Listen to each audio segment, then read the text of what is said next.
Welcome to the Braylon Edwards Show with Shep. Touchdown, Braylon Edwards. Braylon Edwards, touchdown, Michigan. Running pattern to Edwards, touchdown, Michigan. Where we bring you the best in sports, entertainment, and insight. Join us every weekday from 2 to 4 p.m. as we break down the latest games, analyze the biggest plays, and dive into the hottest topics in sports. We'll have exclusive interviews with your favorite athletes and guests, and you'll get a front row seat to all the action. So tune in to the Braylon Edwards Show with Shep. Got one-on-one going end zone. Edwards in the air.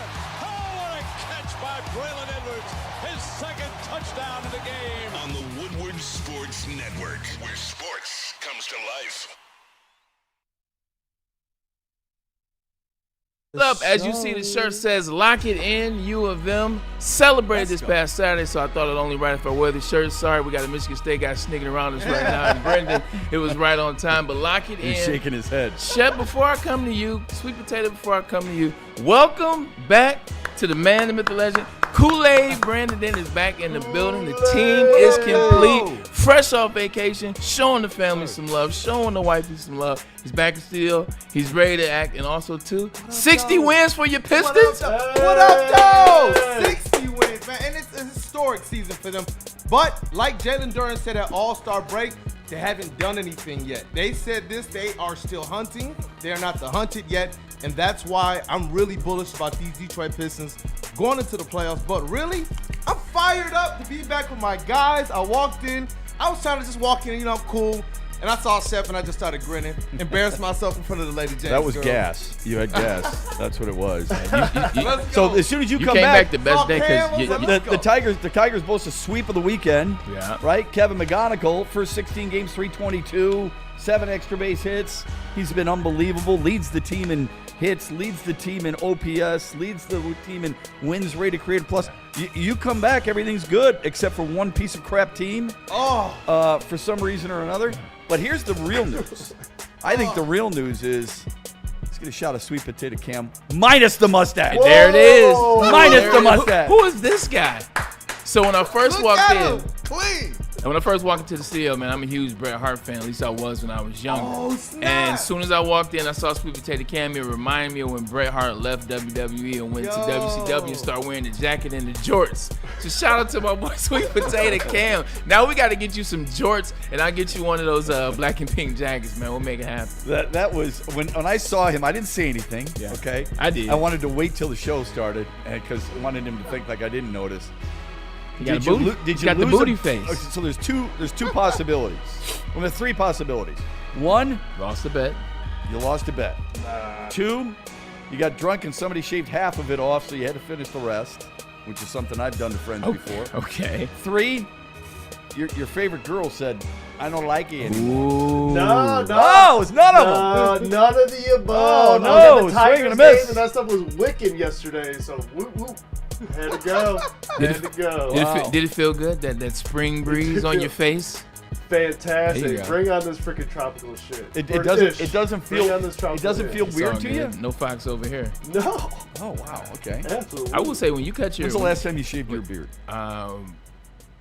I shaved down. You know what? Last year in March, like right before spring, like I had a situation. I was like, you know what? Let's just start over. I shaved all the way down. All the way down, This and is the, kind and of the when stash that goes with it. 100%. I shaved it all down. See, It I was think just like some a part people of look a- good, like you have. I think you look good with that. Oh, yeah. Kool-Aid makes it work. He's got more of a almost like a. It's not a Fu Manchu. gotta cut this but down, it's- though. Yeah, but I think Yeah. some people can't get away with that. I only let it grow because I'm about to go out of town, so I'm shaving it when I leave. Yeah, we're not happy about that. So are you gonna?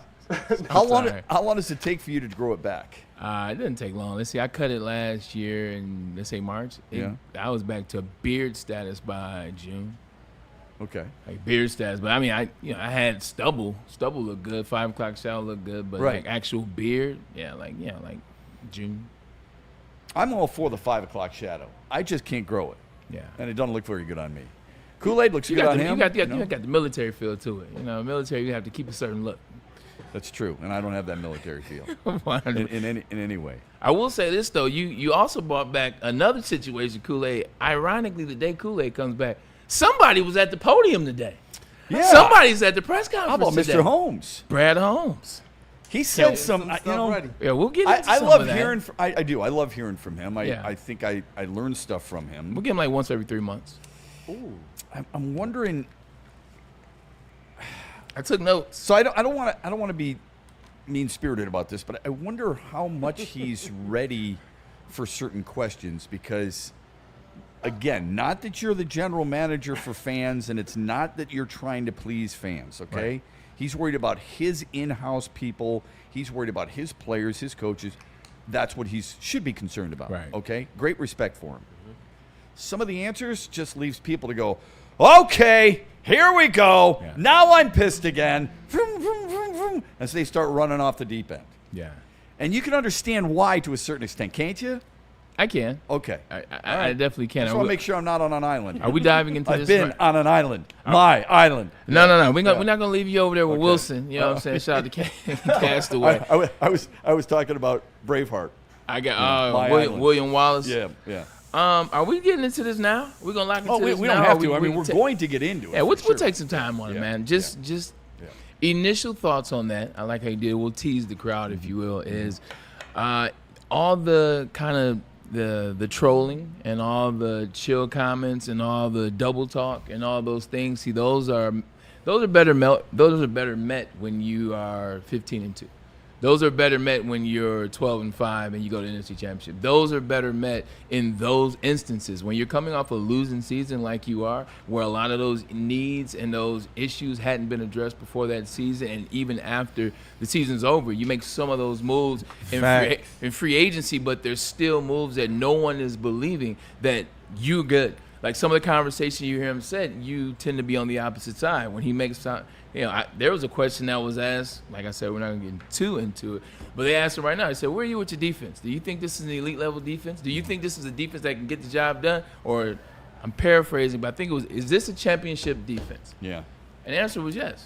Yeah, which I get nitpicky about that stuff, and I got to let it go, but I hate questions like that. My question would be, what makes you think this would be an elite defense, so he can expound on it a little bit? You're almost giving him a lifeline by asking it that way. Yeah. Because of course he's going to say yes. Of course he is. Yeah. Yeah. And because he believes in his people. And I get that. Yeah. You know, I'm glad he believes in them. You know, if I look at it from Brad Holmes' standpoint, just think for a minute. I know this is old hat, but we go back. How many people really were in on a lot of the guys he's drafted? Not just, the Gibbs and moving up and the Campbells and the Laportas, when people were just so pissed off about certain things. I can't believe you drafted this guy from Iowa. I can't believe you drafted this guy and moved up and all this other stuff. He turned out to be right. So if there's a little bit of sass, I almost understand it, because we all feel that way. We all do. How many times have you and I been in a group chat where it's like, wait a minute, didn't I hear that Rory McIlroy was not going to win? Didn't I hear that the Pistons weren't good enough to win the East? Didn't I hear Steve Yzerman's plan was going to work? All these different things. They want to be smartasses about it, and we're all part of that conversation. If Brad Holmes is at home and he's hearing people left and right saying, I can't believe you did this, and he's proven us wrong on a couple of occasions, you can almost understand why he gets slightly defensive. Not that that's how his posture was today, but you couldn't necessarily blame him, could you? Maybe to a certain extent, 100%. But at the same time, like, where you're giving him credit, that's old news. Mm-hmm. Like, what I'm giving him credit for was 3 years ago, Shep. I know. Like, legitimately 3 years ago. So where you're starting to have the conversation and where the concern starts to pop up is the 2024 draft, part of the 2025 draft, the 2025 season, and where you weren't prepared going into that season. And we feel like it started to go on the declination as opposed to still ascending like it once was. So when you look at it from that point of view, we're not trying to disrespect Brad Holmes. He's done some amazing things, some things that no other GM has ever done for the Detroit Lions. How long are we going to continue to say that, though? Because we're no longer in that phase. So, yes, he deserves all the credit he's gotten for those draft picks. He deserves all the credit with Dan in terms of turning this thing around to create something that is sustainable. But we don't want to just be sustainable. We want to continue to take those strides towards being a team that can get to the Super Bowl and actually win it all. So true. That's really well said. Yeah. At some point, we've got to let it go. Yeah. We've got to realize, sure, he did a good job, and he's gotten credit for that. Yeah. But I think what you're saying is He's gotten credit for letting it go or for doing what he's done, but now you've got to keep it moving, right? And you can't keep falling back on those types of laurels. Fair enough? 100%. Okay. Like that sound is great, man. I know Kool-Aid probably has some of that sound for us, and we'll be able to talk more about it in depth. But just listening to the conversation today, there was still red flags. I was just gonna say, I got one on Wanham and Borum. You know what? Go. What do you want to do? Go. Yeah, let's do that because Let's let that rock and roll. We've got two guys that they've acquired that, well, let's all be honest, we don't know that much about them, okay? Because our focus on the defensive end was, can you sign Hendrickson? Yeah. Can you trade for Crosby? Or is anybody close to Myles Garrett? That's where our focus is. DJ Wanham, his numbers don't tell you should be all that focused on him. Yeah, We're not 100%. drafting him in a fantasy football draft. See, I get that in there for you. I appreciate and what have you said before All roads. about Larry Borum? All roads. You're going, wait a minute. If Larry Borum's your right tackle, we got issues. Yeah. I mean, you've said that, okay, because you've looked at him on tape. Here's what Brad Holmes had to say. If either and or both of them are viewed as starters for this team moving forward. Go ahead. Right tackle and defensive end, what's your confidence level in Borum and Wanham if those guys, that they can be every down starter types, or do you have to, supplement that in the draft? Yeah, I mean, I've said in the past, I thought Borum put out good tape this year. I don't foresee that. You don't have a crystal ball, but from what the last thing I saw on tape, I do think that he's got starter level ability, and same as Wanham. You're talking about guys that have been starters in the NFL, but just kind of look at where the trend is going, where the arrow is going. The last time they're still young, but we feel good about both of them, so we don't feel like it's we have to supplement them because. I thought Borum put out good tape, same as Wanham. This is one of the things that I highlighted when I was coming to this conversation today. As it relates to good tape, it can be confusing. When you look at what Borum was, he's decent in the pass game. Mm-hmm. As a tackle, decent in the pass game. That's where he's his best at. He allowed 2 sacks last season, 15 hurries, and so not a ton of sacks, not a ton of hurries. I mean, it's some, but not necessarily overly concerning. Not good in the run game. Actually, a D- by our favorite site to go to from time to time in that regard. They rated him a D- 60 actually in run blocking. Yeah, when you mix that with what he scored in pass blocking, they had him a 60 overall. And actually, when I looked them up and did some other research, it says low ceiling, stable floor. That's what you get when you talk about Larry Borum. So it's one of those situations. So what does that tell you?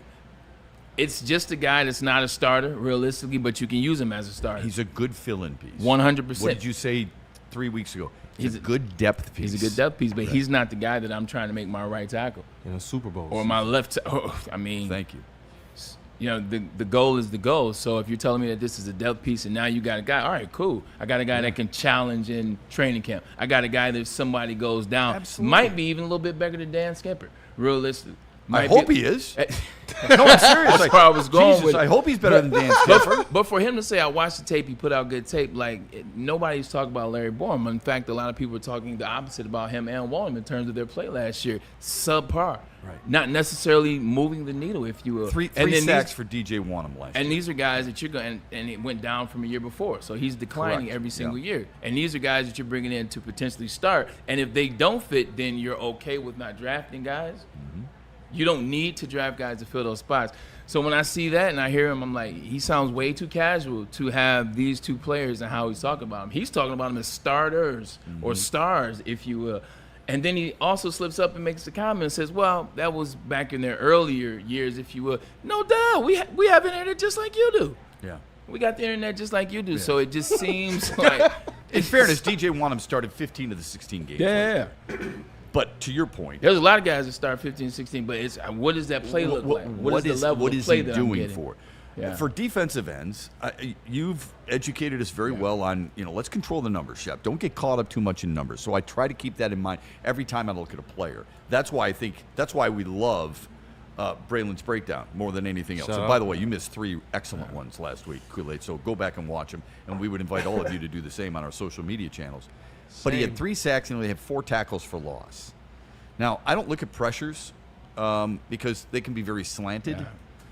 But if you're in a production business, and we're in a production business when it comes to the defensive end, it's one of the most important positions on the field. Where is the production? 7 sacks the last 2 years. Last year, 3 sacks and only 4 tackles for loss. Also, too, it's in that division. You know, I mean, quarterbacks were sackable in that division, whether it's Kirk Cousins, whether it's Michael Penix Jr., whether I guess Bryce Young is on his team, whether it's Tyler Shuck. Yeah. Like, that is a division where you could get to the quarterback, and he didn't necessarily get to him. They used him as a edge setter, if you will, more so. So he's more so trying to set the edge, protect the side, not necessarily attack the quarterback, not going in all the time. So maybe that's a part of it. But I just don't like the double talk. I just don't like the double take. Well, we got guys, and these guys can be starters for us, and we're not necessarily tripping. I mean, I'm paraphrasing, if you will.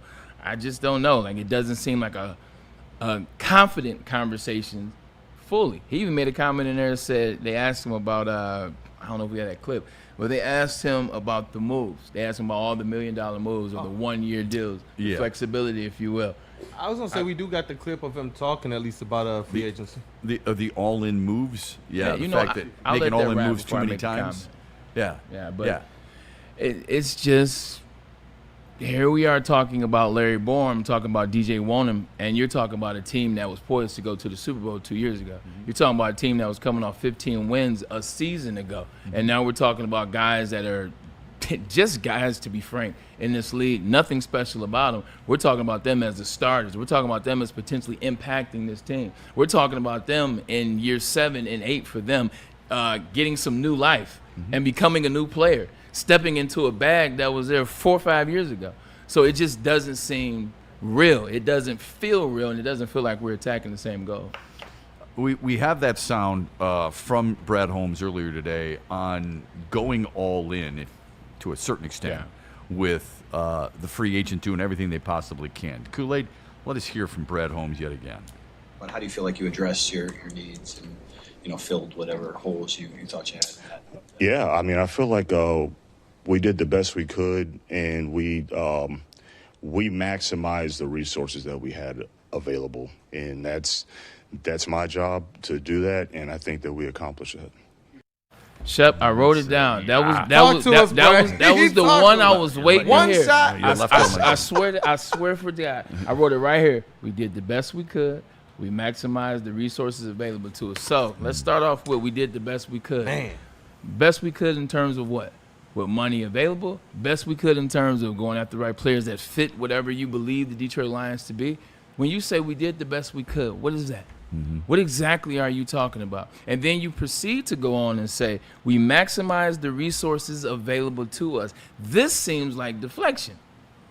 We maximize the resources available to us. So is someone not allowing you the full resources that you need to be the team? Exactly what I was thinking. That person can't be Dan. And we that know who it person is. can't be Chris Billman. Yeah, we know who it is. So are you telling me that the fault is on Sheila for not providing you with the right resources? Remember what questions you and I have been asking about this. Yeah. Is there something going on more with the allotment of cash, the allotment of money, the allotment of ability or to the $21 million that they have left over, and at the trade deadline it was 24, I believe. So they got 21 left over, and you're going, what is that money for? The assumption is it's going to be extend Gibbs, Campbell, someone of that ilk, right? Maybe not Laporta, not yet. Branch, maybe not yet, right? But probably 2 of those guys, and he talked about that today too, about, there has been discussion about giving them their 5th year. I don't know why you wouldn't, for crying out loud, unless you're going to extend them prematurely, which I think most Lions fans now understand would be fine with it. It's that verbiage, though, so it made me think 2 things. A, is it an excuse? And I hate thinking this way. I do. I hate thinking this way, but I can't help it. Boom, it just triggers something. Is that an excuse? Or is it a deflection? Okay, and I'm not talking about an Asar Thompson deflection. I got you. I'm talking about passing the buck somewhere else. Because if you had the one-on-one, Dave Burkett asked the question to the Free Press. He's been on here, friend of the program. Really good question. Why do you think you did enough? It's one of those situations where you're like, stop. If you had him one-on-one, you would go, What are you referring to? Yeah, But exactly. you're in a room full of people. You can only ask so many questions. And the time is quick. The next question somebody is asking, if you get too locked into your question, they will move on from it. But that's exactly where I went with it. Are we placing the blame? Are we telling, hey, look, Sheila's not providing me with all that I need, or Sheila's making decisions and say, hey, look, stop here. We got to hold here. I want you to extend. I want you to pick up the option here. We don't want to give this money to insert player that was available and that could have really been good for this team this past free agency cycle. Yeah, when it goes back to the Borum and the Wanham question, I feel the exact same way you do. But then I have to ask myself, because I always fight with myself when it comes to these debates, I have to make sure I'm ready. Who was Seattle's right tackle last year? Do we know? How good was he? Right. Where was he drafted? How was he acquired? He was a third-round draft pick, Abraham Lucas, by the way. I was going to say he's the 16th president, but not bad.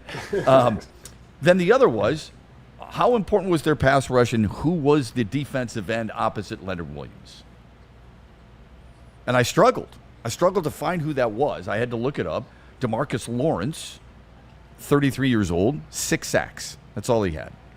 And I'm like, Can you? So immediately, my question would be to somebody in the NFL: Right. Can you win with a guy like DJ Wanham as your starter? And if so, what does he have to provide for you? Okay, that's fair. Now let's expound on that. Leonard Williams, one side, had a rebirth with Seattle Seahawks. Been playing lights out ball the last 2 seasons. Now you have DeMarcus Lawrence. He's coming out of the Cowboys. He has 6 sacks.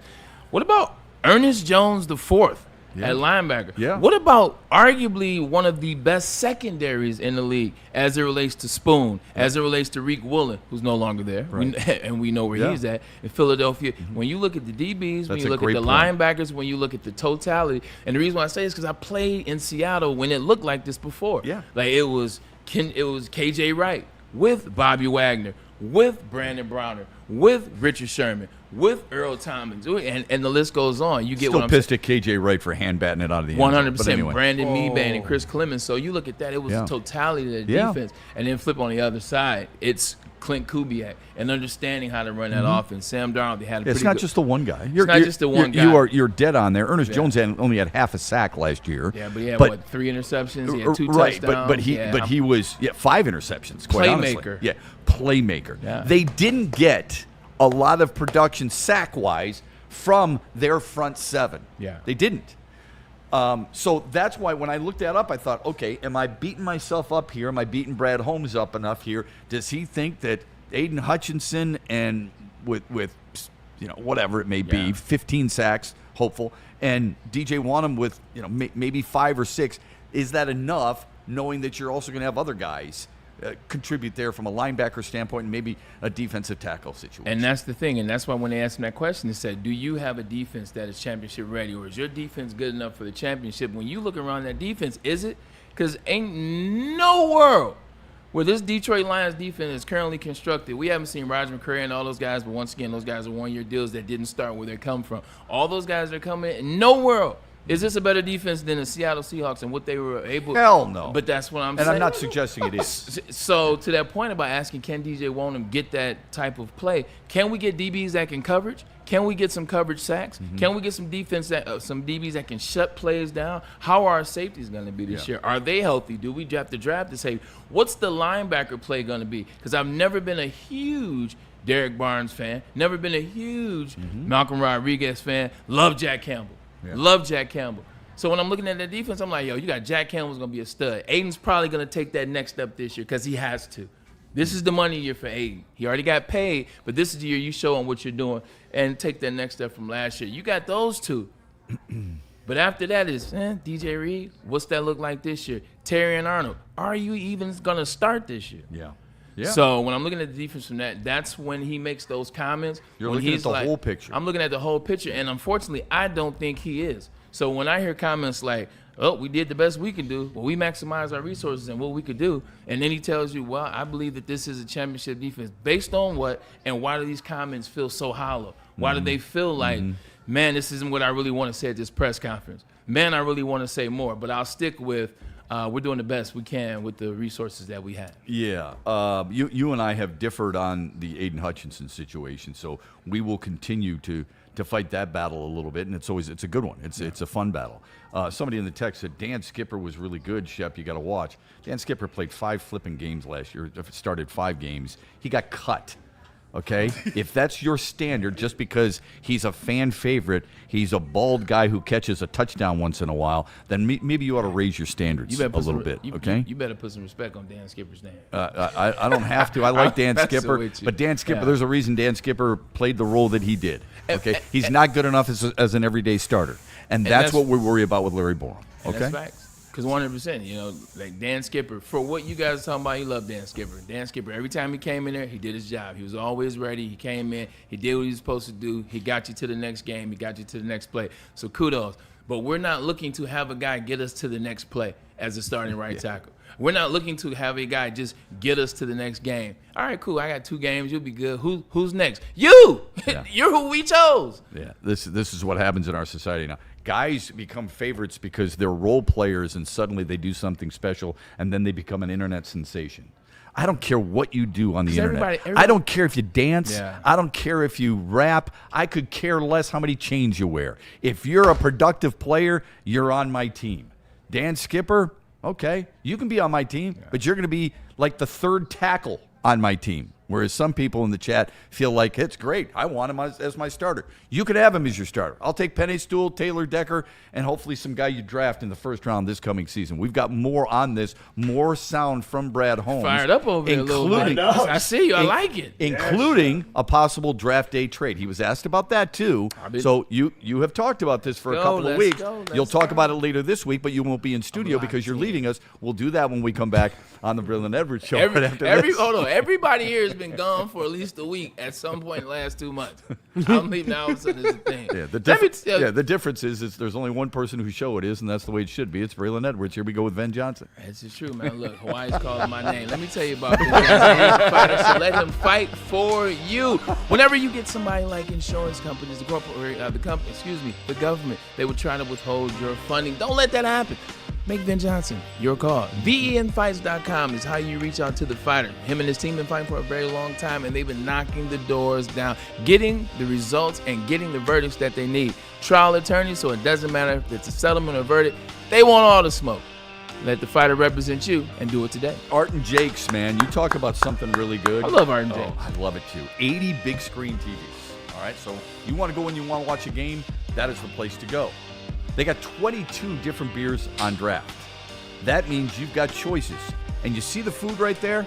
That food is fantastic. Don't ever leave. I'm telling you, it's better than it looks on screen. And on screen, it looks pretty damn good. You can also become part of A&J's club by looking at that screen right there and just taking a little, go right down. It's that QR code, click on it, and then boom. Follow the instructions. It's really easy, and you'll be part of one of them.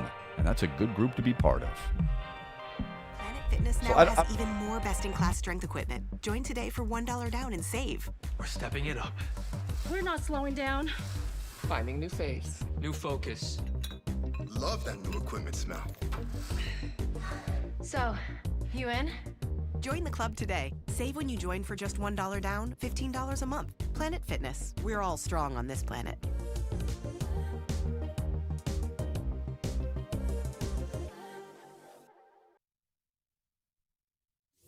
Big injuries, big news. Twice a week, Dr. Jeff Pierce from Michigan Sports and Spine joins Woodward Sports Network for the Injury Insider Report. Big D Energy Tuesdays at noon. Braylon Edwards and Shep Thursdays at 3:30. Get expert analysis and in-depth breakdowns on the latest sports injuries from the man trusted by top athletes in the community, like D-Mac. Whether it's the Lions, Pistons, Tigers, or Red Wings, Dr. Pierce talks us through it all. Don't miss the Injury Insider Report with Dr. Jeff Pierce, your go-to source for understanding the impact of injuries on the games and players we love. Only on Woodward Sports Network. Scan the QR code on the screen or go to MichiganSportsandSpine.com to see if Dr. Jeff Pierce can help you.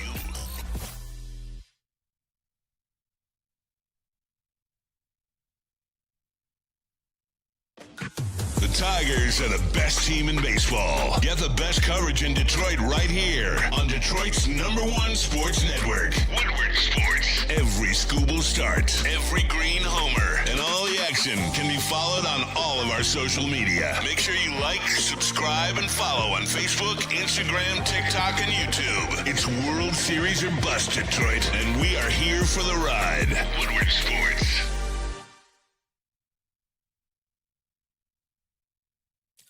Thank you to all the fans for making Woodward Sports your #1 online destination for Detroit sports. We promise not to drop the ball.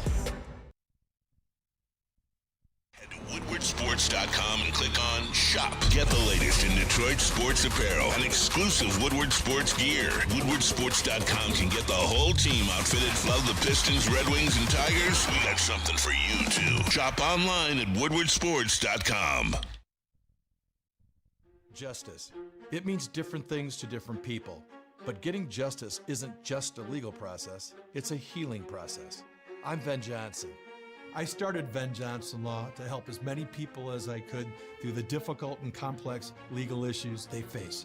In all kinds of situations, we help them get their life back and find the justice they deserve, no matter the case. At Ven Johnson Law, we're fighting for you, fighting with you, fighting because of you. I hate to tell you, energy drinks, but you're about to be crushed. Thrive nootropic energy pouches are here to change the game by delivering steady, focused performance in a clean white pouch for a fraction of the cost. And unlike other brands, Thrive comes from an American company that's been leading the way for over 30 years. So stop drinking gut rot energy drinks and why don't you thrive for a change? It's just better.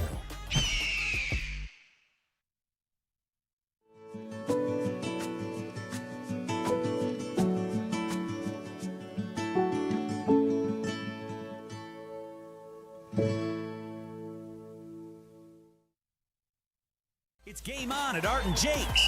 Wings, burgers, pizza, and ice-cold drinks served up with attention to detail. Wall-to-wall TVs, great service, and a vibe that keeps your crew coming back. Art and Jake's, a sports bar setting with a fine dining flavor. Planet Fitness, where your fitness is essential. Over 50 metropolitan Detroit locations. Actually, over 50 plus, if you will. This is the gym for you. This is the gym for everybody. It's all around you. It's literally wherever you at. I guarantee you, you can't go too far without seeing that purple and gold. You got to pull up. There's no judgment here. There's trainers on staff. And then also the locker rooms, the equipment is squeaky clean. No judgment. We want you to start your journey, continue your journey, or take that journey to the next level. You got to do it at Planet Fitness, where your fitness is essential. You know, let me tell you something about Planet Fitness, too. I was at an event yesterday in downtown Detroit, and I looked up here in the gym that was the Dave Bing Court. I looked upstairs, and there's all this purple equipment. And I said to the people at the Police Athletic League, hey, man, who gave you all that? I think I know. And they said, that was donated by Planet Fitness. Hey, shut up. So, pretty cool, yeah. You know what else is cool? Sun Cruiser Vodka Iced Tea. Going out on the weekends, maybe during the week, too. Later in the week, you know, you've had a long week, and you're ready to cut loose a little bit. You want to be refreshed. It's starting to get warm up out there, okay? You don't want to be bogged down. You don't want to be sweating and feel tired and start yawning. Sun Cruiser Vodka Iced Tea is made with real vodka, real iced tea, no bubbles, just a clean, crisp sip that'll only cost you 100 calories along the waistline. It's really good. Most of the best places that you go and watch games have it. Sun Cruiser Vodka Iced Tea. It's the real deal, but drink responsibly. And we back. You know, we'd be remiss, Matt, if we, Matt, I know that sounded sounded weird, didn't it? That's very strange. It's like, we're boys. I've been called jackass. I've been called a lot of things. That's a weird one. Go ahead. Shep. Alternate universe has opened up. I know, right? You ain't lying about that. Definitely a Marvel situation going through. Hey, what's going on over here? How you doing, Matt? Oh, that's not what they call you in this universe? Oh, what do they call you in this alternate universe? Shep. Who the hell is Shep? I thought you were Matt. All right, anyway, I apologize. Got off the rails for a second. I think I'm excited about Christmas, all these Marvel movies coming out. Happy birthday to Dan Campbell, who turns the big 5-0 Looks today. great for 50, doesn't he? 100%. Yeah. I can take nothing from this man. Whenever they do the coaches' pictures, he's definitely always in top 3 or 4 studs, if you will. What are some of your favorite Dan Campbell moments? Show some love to the big well, guy. I would say that I like genuine people. Okay. If I feel you're being fake, it's a turnoff for me. And I think when there was early on when he felt like he had an opportunity. I forget exactly which game, but he was tearing up, and a lot of people took shots at him. Vikings. Is that what it was? That's when he beat the Vikings first time. Oh no, it's when they still were losing after they lost. Yeah, I think that was. Right I think before that was that his first year? Yeah, it was his first year. It was 2021. It was right before the Vikings. Yeah, I thought that showed vulnerability, and I think that's okay. I don't think every guy and every coach has to be, you know what, it's not going to bother me today. He showed how much he truly cared about his players. That one moment, I thought he was authentic. Yeah. So I would look at that moment first and foremost. Not the ones that always get on TV in the locker room where sometimes people, not him, but same per se, but some people play to the cameras. We know that, okay? Yeah. We know Hard Knocks. It's which one cameras should I be looking at? Oh, okay, now we get that. I don't like that kind of stuff. I like the real people. I thought he was very real in that moment. Oh man, I hate that you chose it. I hate it when coaches cry, man. I don't want to see it all the time. I just thought he cried like 3 times that year. Yeah, I only brought up the one. But he cried, but it's like the 3rd time. Fair, absolutely fair. You're right. A lot of things, they're scripted. They have the content, they have the camera, they're ready. Hey, look, damn, when we come in right around like 2:39, we're gonna. So that's cool. It's not scripted. I mean, you and I had a debate last week on one specific thing on our Braves Ballers and Bums. Yeah. And it had to do with Gino Auriemma. Very true. And it was a passionate debate on your part. That was real. Yeah. I like that. Okay? Yeah. It's a good conversation. It doesn't mean I always have to agree, but I like it. And that's when I know, okay, now I know who that person really is. I felt like I got a chance to get to know Dan Campbell in that moment. That's fair. I guess you know what? I'm glad you brought this. So I won't name a win. I won't go the Rams, it's low-hanging fruit, or they finally get their win against the Vikings. I like the conversation between he and Kelvin Shepard when they introduced that during, speaking of Hard Knocks, talked about what he wanted out of Kelvin Shepard. He said, I want you to be authentically you, is what you're just talking about. Yep. Please don't cut your hair. You cut your hair, that's not who you are. And I would feel like you were doing something for me or for something that, for some reason that you didn't. And you wouldn't be the best version of yourself. Moments like that, I was like, oh, okay, I think I might like this dude. Yeah, because that's who Kelvin Shepard is. That's his personality. You don't want to take away from the person. He's not one-toking on the sidelines. That would be different. Maybe okay? Maybe he should cut his hair for this. Oh, I thought you were going to say something else. No, Maybe we want the next version. Go back with the heavyweights for a couple of hours. 100%. Kool-Aid, what about you, man? Throw a Dan Campbell moment out there before we jump back into the Brad Holmes conversation, which I know a lot of you guys out there are loving. Yeah, it's a collective of moments that I believe can be summarized in when he said, hey, look, who is here when we had these records? Who is here when we were this low? And he looked around, it was just Taylor Decker. And that moment hit because, somebody who was here for some low lows was Dan Campbell as well. Yeah. And he put out some promises there. And in the beginning, people didn't quite understand. But all of Detroit kind of locked in because I believe, like Shep said, like you've alluded to as well, that authenticity that comes through. And some of the moments, like in that locker room after those games, it never came off as cheesy. Yeah. Like we see some of these other coaches. Like I loved when he was like, when they got like win number 5. He's like, guys, how much is this? What is this? 1, 2, 3, 4, 5. And it was just like going back to days when I was in basketball and soccer and things like that, baseball. When you got one of those authentic coaches, and Dan Campbell is one of those guys. And so the one single moment was I do love that who's been here from the lows. He wasn't cheesy. Look, not to toot Kool-Aid's horn here, but J.B. Bickerstaff is like that. Yeah. Todd McClellan, you may not like always what he says. I know his players don't. He's real. They might need to listen a little. Okay, yeah, because guess what? Stop pointing the fingers. But he's the guy who, he tells it like it is. Now, the key is you got to be telling your players like it is, like you're telling me how you feel it is. But that's authenticity, without question. It's not a salesman, it's not a greasy palm, and it's not a little smirk that I'm pulling one over on you. I don't get that sense from him at all. All right, give me Cam. You give me one, and each has to give me a negative one too. And then we. All right, I can give you that. I got birthday one too. roast, huh? I don't really have like a single moment, but what I do appreciate is his aggressiveness and high-risk gambling moves on the offensive end. Going for it on 4th down, instituting a lot more trick plays. He better tone that down this year.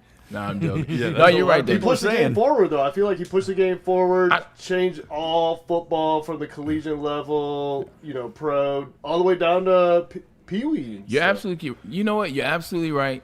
And Shep, I don't have a problem with fourth down. I don't have a problem with you going for it. I don't have a problem with the aggression. You know what? I don't have a problem when it's successful. I don't have a problem when the numbers are right. And when they first started doing it, when they first kind of implemented this, they had the fix on it. They dominated it, kind of like the tush push, if you will. Like, boom, we insert something.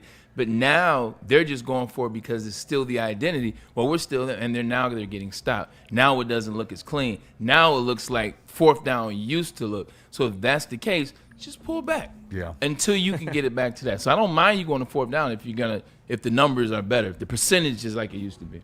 Ease up. Ease up a little bit. The negative one might be, I don't know, when he was talking about you grade them off tape, you don't grade them out of here on pajamas in the NFL Combine. I'm sure the NFL didn't like that too much. It didn't matter to me that much, but some people may have a problem with it. Yeah. Or when he said to Ben Johnson, I looked up, you're throwing to Penny Sewell. What the blank are you doing? Why didn't you know? Yeah. So that's pretty good stuff. No, for me, it was a moment when I watched that Washington Commanders game. Like, Dan's one of those dudes that never, like he's never taking it all in. Like, that's funny. He's not legitimately paying attention to anything but his players, anything but the game plan. Before that game, like, he was smiling. He was out there laughing. He was jovial. He was cracking jokes. He was looking up, doing all the whole thing. And then it's cool until you see how the game played out. And then you replay that in your mind, and you're like, damn, Dan wasn't necessarily that locked in. Pun intended, but and Dan wasn't necessarily that locked in. The rest of the team wasn't that locked in. I felt like that game was over before it ever even started. Or the year before when he said, you never know when this could be the last time you'll be here. I thought that was a very real and emotional comment. It's too real. But yeah, there are some things where you just go, as I'm saying this, let me stop.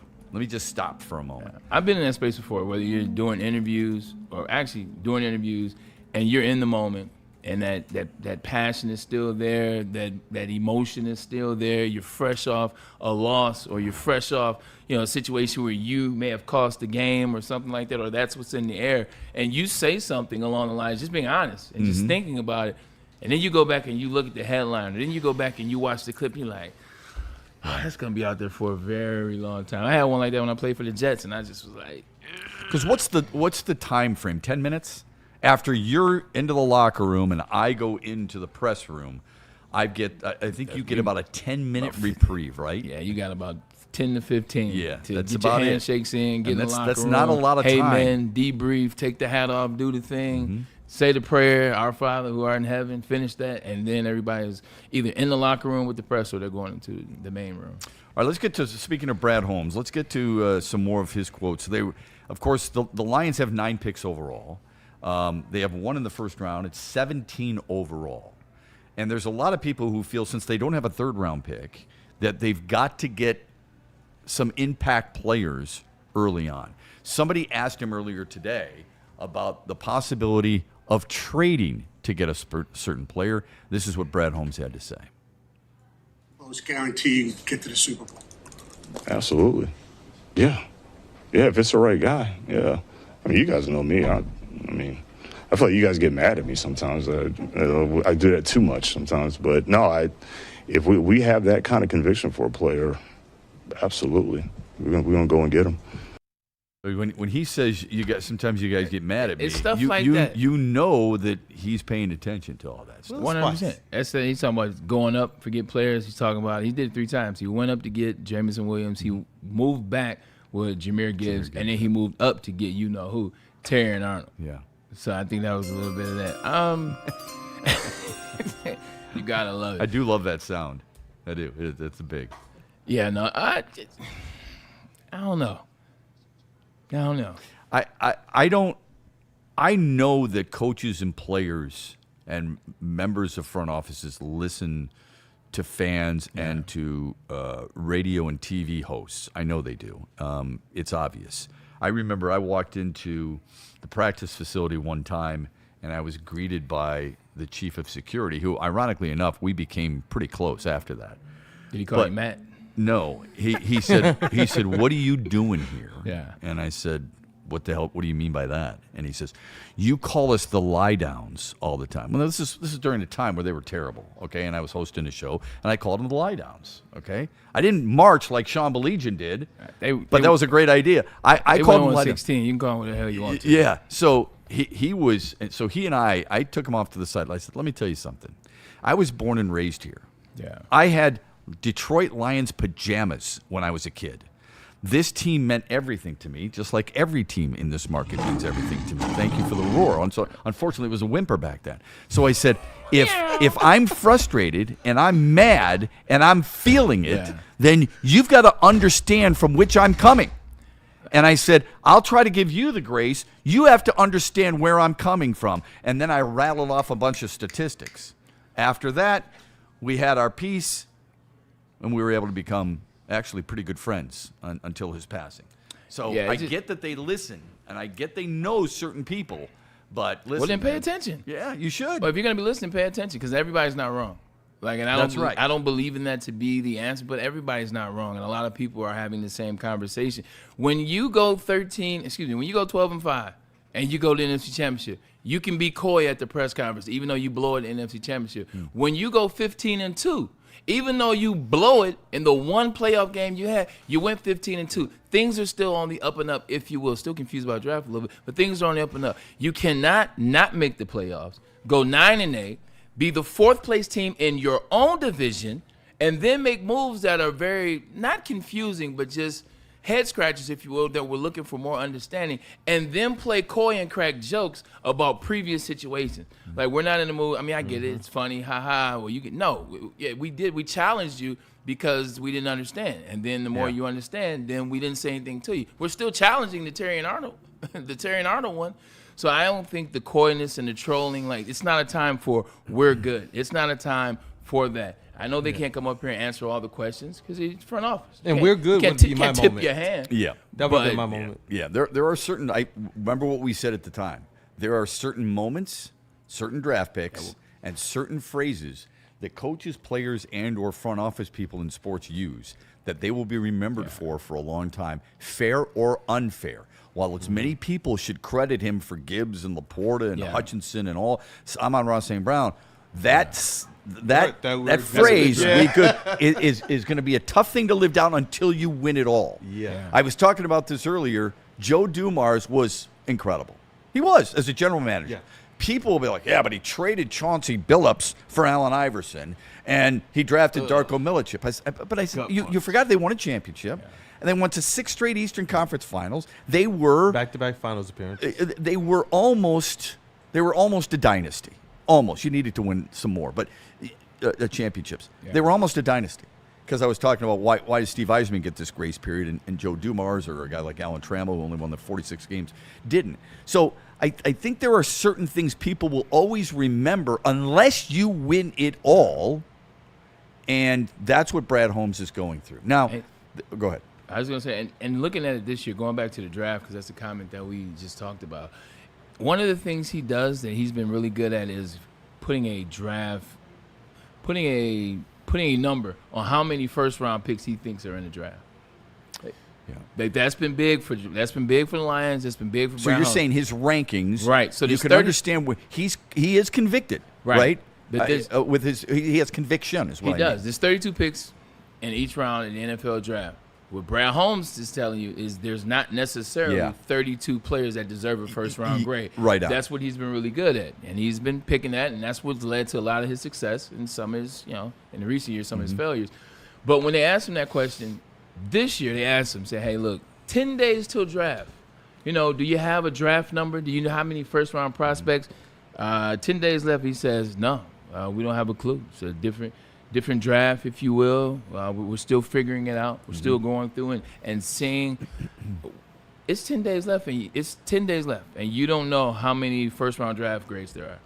It's 10 days left, and you don't necessarily know what route you're gonna go. But you don't believe that. I believe he firmly knows which route he's but going. he's always given us how many first round grade out. Okay. Like he didn't tell us what he's going to draft. He didn't say, we think they're 24 first round grades and we're going tackle. Yeah. They're 23 and we're going DN. He's always given us a number and he's always been ahead and understand, this is how many. But, this is what we see. He said we don't know how many there are, hard to get a bead on it, and we don't know what we're going to do. So it just seems like. Yeah, I don't know if he's changing his tune here because he doesn't want to give away too much. I don't know the answer to that. I've been in the minority when it comes to me and my media friends. Gotcha. I don't believe I deserve to know everything. I don't deserve to know everything about you as a player if I cover you. I don't think I deserve to know everything that a general manager and a coach are thinking. Right. I can ask, but I can't be pissed off if he doesn't give me the answer that I want. Because he doesn't. I had this debate with somebody at the gym yesterday. This guy's like, what bothers me is, teams control everything, and you can't let media into practices. And I went, whoa. You want the media in on a football practice? I said, like, maybe the first 15, 20 minutes I get. You want to watch the whole practice? You as a coach would allow a member of the media to watch your entire practice and feel like everything you have is safe? You're nuts. We don't deserve. Well, I think fans want to know. That doesn't matter. I agree on that. I think this is just something that he always shares the information with. When you're talking about a particular number, you're not talking about why it's and where. Like when he says 24, he's not telling you, I think there are 12 good tackles. I think there are 3 good wide receivers. He's not breaking it down. He's not breaking it down to a point where you're starting to tip your hand into which way you're leaning. You're just giving a blanket number. Hey, look, we looked at it. We think it's 19 because that's what it was last year. Hey, when you look at it, we see about a good 24. That's what it was in 23. But now you ask the question, and it's, we haven't necessarily maybe graded it out, and we're still looking. It's, okay, that's interesting. Well, there is a guy who does have a first-round grade who some news has come out about him. He's a defensive end. His name is Ruben Bain Jr. He's out of Miami. In 2024, he was driving a car with 3 others, 2 Miami fellow football players and a female. The car got in an accident. The female passed away.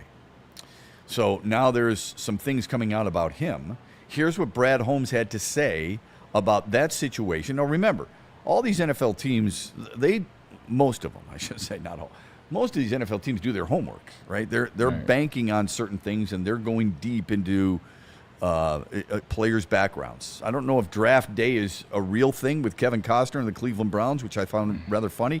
But I'm sure there's plenty of teams out there that do intensive work on player backgrounds. Here's what he had to say on whether or not Ruben Bain Jr., who might be there at 17, if some people think, could possibly be a Lion.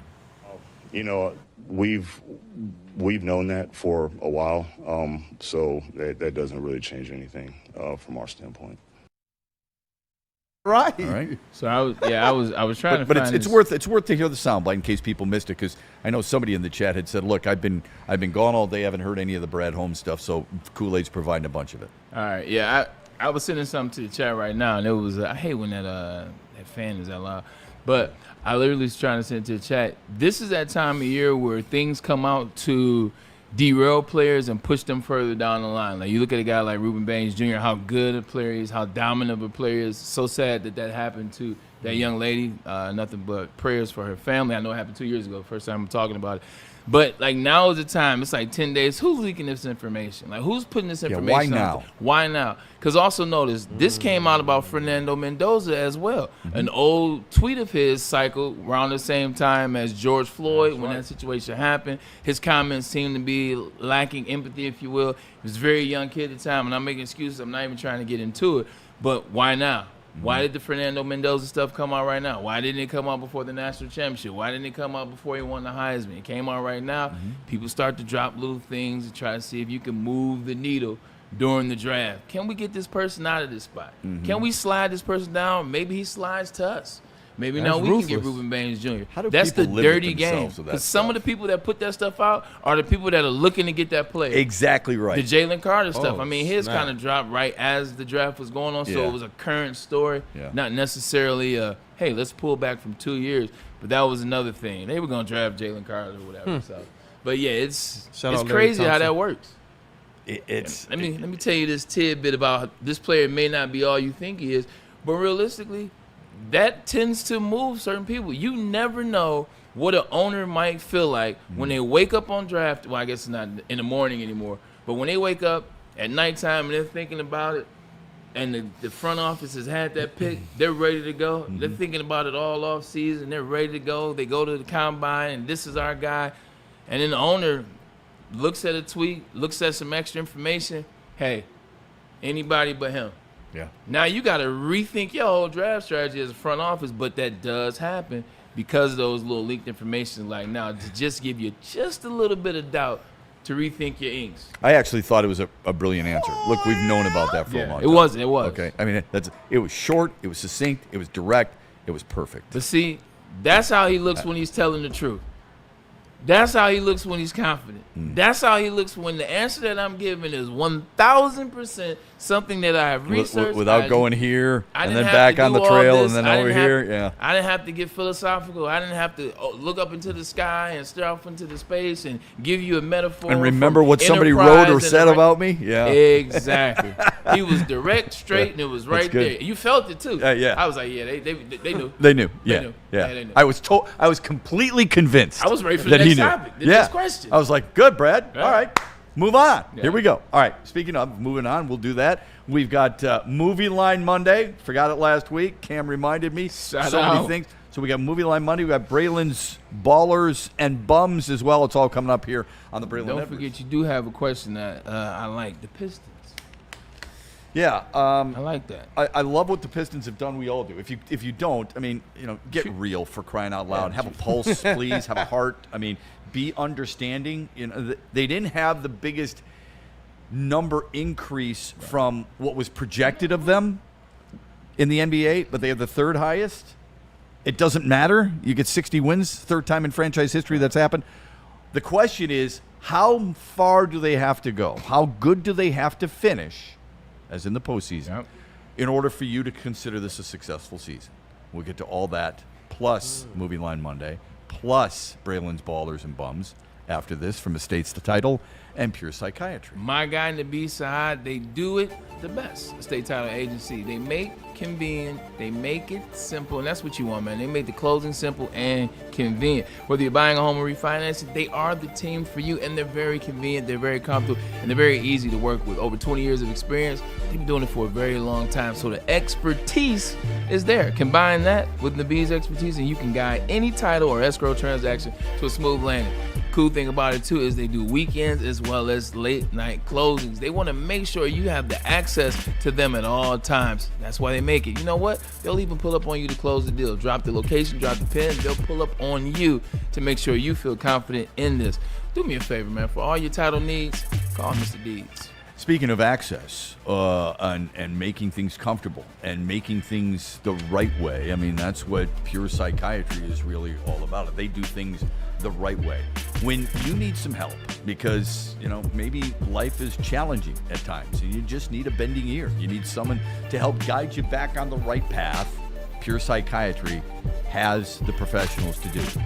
The beauty of it, that your path and their treatment is going to be different than this person or that person over there too. It is not a cookie cutter situation. Pure Psychiatry is there for you. 16 locations in Michigan, 2 more in Ohio. Here's what you do. You go to their website, PurePsychMI.com. That's PurePsychMI.com today.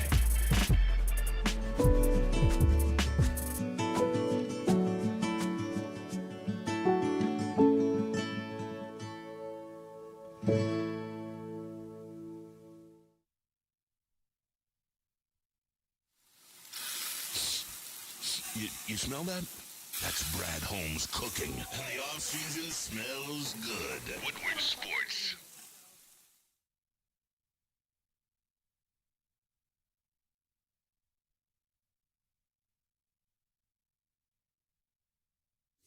Big Big injuries, big news. Twice a week, Dr. Jeff Pierce from Michigan Sports and Spine joins Woodward Sports Network for the Injury Insider Report. Big D Energy Tuesdays at noon. Braylon Edwards and Shep Thursdays at 3:30. Get expert analysis and in-depth breakdowns on the latest sports injuries from the man trusted by top athletes in the community, like D-Mac. Whether it's the Lions, Pistons, Tigers, or Red Wings, Dr. Pierce talks us through it all. Don't miss the Injury Insider Report with Dr. Jeff Pierce, your go-to source for understanding the impact of injuries on the games and players we love. Only on Woodward Sports Network. Scan the QR code on the screen or go to MichiganSportsandSpine.com to see if Dr. Jeff Pierce can help you.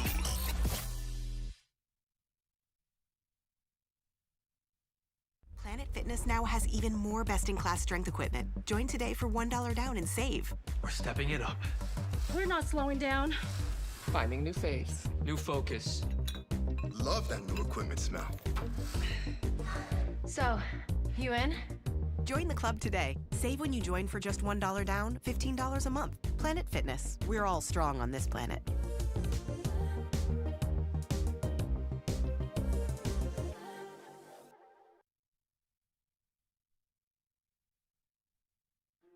Why do we fight? We fight to protect the innocent, to hold the powerful accountable, to bring the oppressors to justice. Why do we fight? We fight to secure and preserve our civil liberties, to get each and every one of our clients the justice they deserve, and to make the lives of real people just like you whole again. ThenFights.com. Find your sun with Sun Cruiser Vodka Iced Tea. Made with real iced tea and real vodka. Cold, refreshing, and made for moments like these all year long. Let the good times cruise with Sun Cruiser. Lady Jane's Haircuts for Men and claim your throne for a king's treatment from one of our talented stylists. Open 7 days a week, walk in anytime. Just get to a Lady Jane's today and receive a precision haircut, scalp massage, hot lather neck shave, and a hot towel treatment. A haircut should not be a chore. It should be an experience. And that's exactly what Lady Jane's has to offer. Open 7 days a week, walk-ins are always welcome. There's always a location near you. Lady Jane's Haircuts for Men, it's wicked awesome. April in the D, y'all. Pistons playoffs are upon us. They actually play next Sunday, 6:30. And y'all better get that Caesars Sportsbook app if you don't have it already. The official sportsbook of Woodward Sports. Why? Because y'all can place any bet up to $1,000. If you lose, you get that back. All y'all got to do is scan that QR code. Enter that code Woodward1000. If that first bet doesn't hit, you get your deposit back up to $1,000.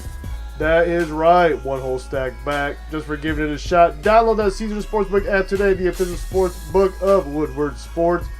Use code Woodward1000 or scan that QR code on the screen. And y'all, I am all over these Thrive energy pouches because I'm over that mid-afternoon crash. I leveled up because they're made right here in the USA. Thrive delivers that fast-acting energy and elite cognitive focus using all natural caffeine. It's clean, packed full of energy, zero sugar, no crash. My favorite flavor is that peach citrus. It's good. Get your 10 today. Scan that QR code on your screen right now or go to dipstop.com.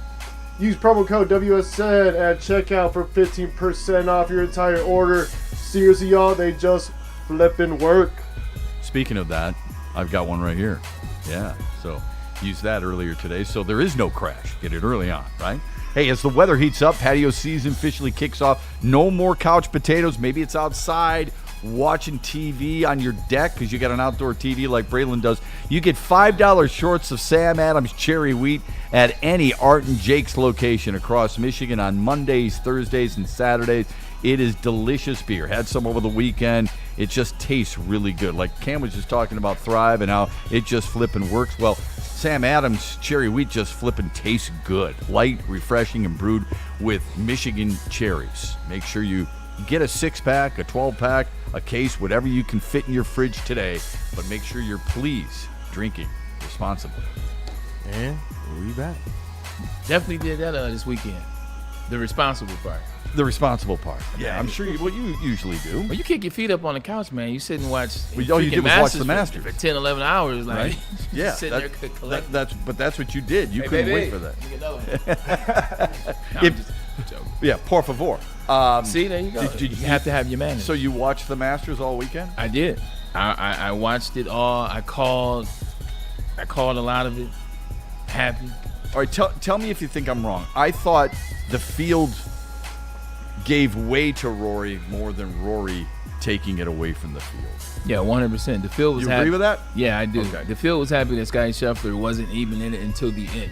That's what the field was happy with. I don't think they took advantage. And I think Rory's going to go on a run. He won the Masters last year. He got the monkey off his back. He has the Grand Slam. He picked up his first career Grand Slam. Right, the career Grand Slam. He picked up his first major in 14 years, a whole 9 yards. Now I think the pressure's off. He didn't play the best day one and day two, and also two in terms of he almost jumped that curve. In terms of fairways hit, he only hit 31 fairways, which is the lowest in terms of an individual winning the Masters. Mm-hmm. But with that said, like, we don't live in the era. For as great as the depth is at golf, that was pretty good too. That was an accidental pun about the Lions. Yeah. But as great as the depth is in golf, like, you have so many individuals that can play.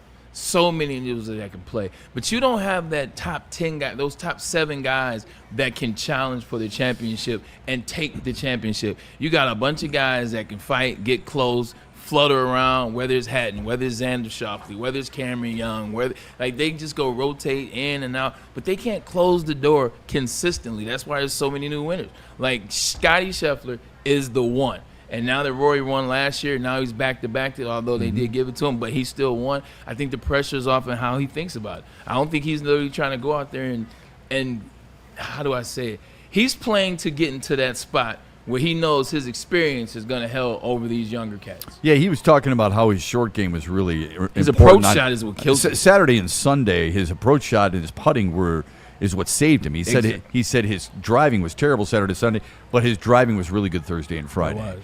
I don't know if he's going to go on some type of run. I hope he's not, but I don't know if he is. I think there are guys who are closers but struggle with certain courses. Jon Rahm's a closer, I think, but he had a bad weekend. He had a bad week, quite honestly. Yeah. But he's won a green jacket before. I think he can do that. I don't think there are... But it comes and goes, though, Shep, is what I'm saying. Yeah, but there's only one Tiger Woods, Braylon. I mean, we can't... Yeah, but I'm not even talking about your guy Tiger, and I'm not talking about my guy Jack. I reversed the roles right there. I'm not talking about that. But when you talk about Watson in 90, like, you got 7 guys at the top. Tom Watson. You got Watson. You got Kite. You got Trevino. You have Faldo. Yeah. Like, you have Bernhard Langer. Raymond Floyd, yeah.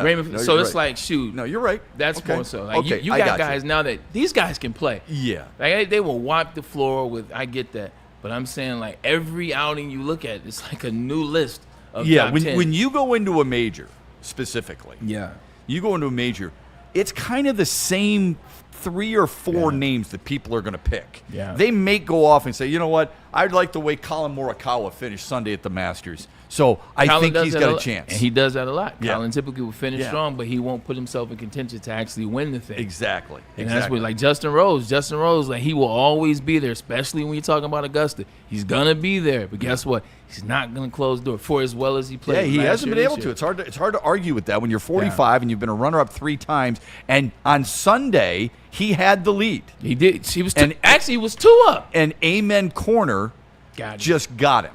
Yeah. Right? So he sprays it wide right. Yeah. He slices it. He looked like me off the tee. Just not as short. When Rory got back to 12, like when Rory got back to 11, it really was over. But when he got to 12, it was for sure over. Yeah.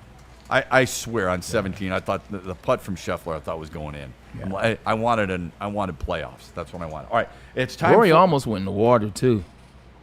On 14, is it? Yes. 14. He almost went in the water. He came up a little short, but he got the right bounce. Yeah, well, that's what you need sometimes. Almost doesn't count. All right, time for every Monday we do this with Braylon Edwards. We do the Movie Line Monday. What we do is we give Braylon a famous line from a movie, and he's got to guess the movie. Now, he's only been stumped twice, both from the person who is in the booth that is owned by Cam right now, and both from the same movie, ironically enough. Do you remember the movie that is Of course. stymied you? Dumb and Dumber. Dumb and Dumber. So, I don't know if Cam's got another one of those. Probably not. No. But we do have Movie Line Monday today, and we are ready for you. You ready? Let's do it. All right. I'm gonna. This is tough, so I'm going to give you a hint. It's a cartoon. Okay. Okay. Movie, but it's an animated. Shouldn't say cartoon. It's an animated movie. Okay. Greater good. I am your wife. I'm the greatest good you are ever going to get. Greater good, question mark. I am your wife. I'm the greatest good you are ever going to get. Is this a Pixar movie? Is it a Pixar? I think it is, yes. I think it's a Pixar movie. It's from the early 2000s. Is it Invincibles? I think I'm going to give it to you because it's The Incredibles. Incredibles, yes. Yeah. You said Invincibles.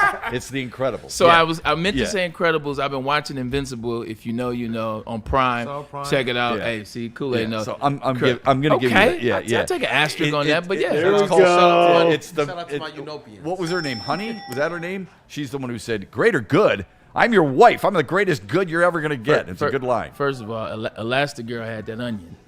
Like everybody knows Incredibles because Elastigirl had that onion. So shout out to Pixar for giving us adults a little something to look at as well. But no, Elastigirl definitely. Okay. If you go with Roger Rabbit, maybe I could assume that. So the funniest thing is, you know what, Shep? I swear to God, as soon as you said animated, that's where my mind went. I said he's about to give me something for Who Framed Roger Rabbit. Yeah. That's where I was gonna go.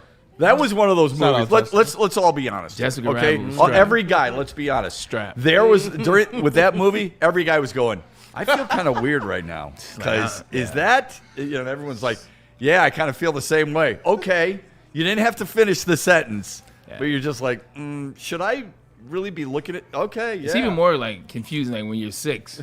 Yes. It's like, what am I watching? Like, I mean, I was told it was a cartoon, but there's humans in it. This cartoon is strapped like the German police.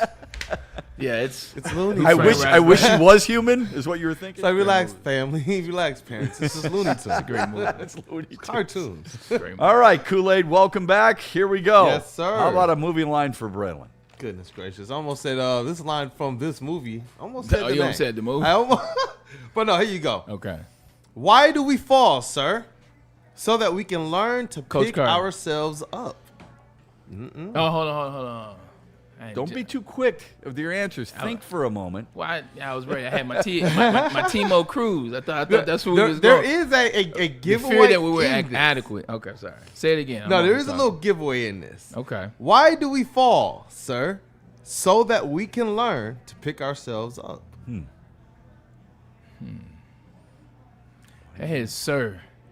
Okay. Sir, like when I hear sir, I think it's either Will Smith or Denzel Washington. Like it has like that feel to it. When you hear the answer, you go like, dang. Unless I figure it out. Why do we fall, sir? Who's asking the question? I can say that it's one individual saying it all. He's saying the question and then answering it as well. Why do we fall, sir? We fall so that we can pick ourselves up. Let me see if the chat's getting it. Man, I haven't seen it in the chat either. You got us stumped over here. They think it's Coach Carter. It's not actually. I'm gonna have to get one from Coach Carter now. Because it's similar. It's not as similar because in Coach Carter is why are we feel that we are inadequate, something like that. Yeah. Is it Forrest? I don't know, man. Not Samuel. I don't know, man. I want to throw a Hail Mary guess out there, but when I don't know, I don't know. I do know. Dude he has an overseas accent when he delivers the line. I definitely know that. British, maybe. Why do we fall? Sir? Maybe. To pick ourselves up. I love that line too. Man, it's one of my favorite characters of all time. I'm with one of your favorite characters of all time? He was talking to one of my favorite characters of all time. As a player? You know what? Comic books.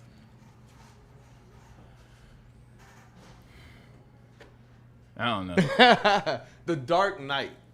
Alfred talking to Batman when he was absolutely wrecked. Damn. Joker was running him up. That's part. And he was trying to pick him up a little bit, and I was like, "Yo, I rock with him." Shout out, Alfred. Wouldn't it be great to have Kool-Aid in that movie? I said, "Hey, yo, Alfred, I rock with you. Hey, low key, like shout out, Alfred. I was mad. I'm up again. I was pissed at Christian Bell and Bruce Wayne the whole 9 yards when he turns back on Alfred. Yeah, that one was tough. Yeah, he was treating. I'm like, come on, man, this man raised you. It was like that was one of the most. It's Alfred for crying out loud. Revolutionary Batman movies. But Was I'm that the with one played by Michael Caine? Yeah. Okay. Yeah. And I'm with Bray on that one. Like for everything Christopher Nolan did right in that, Christian Bale's kind of mechanical movements were just like, oh, come on, man, you were so close. Yeah, you were so close. Yeah, you know. All right, sweet potato Cam, mustache Dang. less, Here and we without go. a hat on. Usually we see him with a hat on and a mustache. Now he has neither. Summer. Well, winter last week. It's summer this week. Summer This is true. Here we nights go. on the All right, what we got? radio. This is Sparta. 300 for the win. There we go. Let's He go. gave you the He gave layup. you some spot. You know what he is? He felt bad that he's the guy who stumped you twice. First of all, just because Look at his face. he wanted to be Justin Rose, I'm not mad at that. Give me the championship. Give me the green jacket.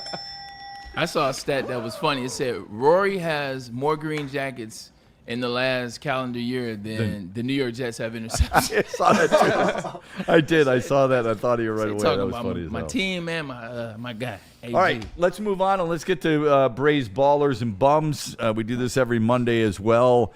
That's the best and the worst of the week. Everybody's got one. I'm gonna go watch You Batman. got one, and I got one too. So let's fire away. Who's your baller for the week? The best of the week on your watch. I wrote it down. I was doing my notes. What did I do? I did Rory McIlroy. Okay. I did Rory just make it easy. I mean, he won two jackets. However he got him, it doesn't matter. He fought back to get him. He joined a list of only 4 other people. 3 other guys. Excuse me, 4 in total. 3 Nicholas other guys. Faldo and Woods. And Jack.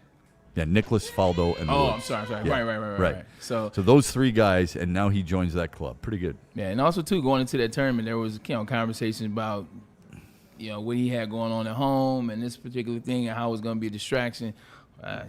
He used that for motivation. He sure did. It helps to have played the course for 3 weeks uninterrupted. I mean, he could have walked on any time he wanted and played it for 3 weeks. Do you view that Is as everybody? Not everybody had that opportunity. No. No. I'm saying like, is that every past winner? No.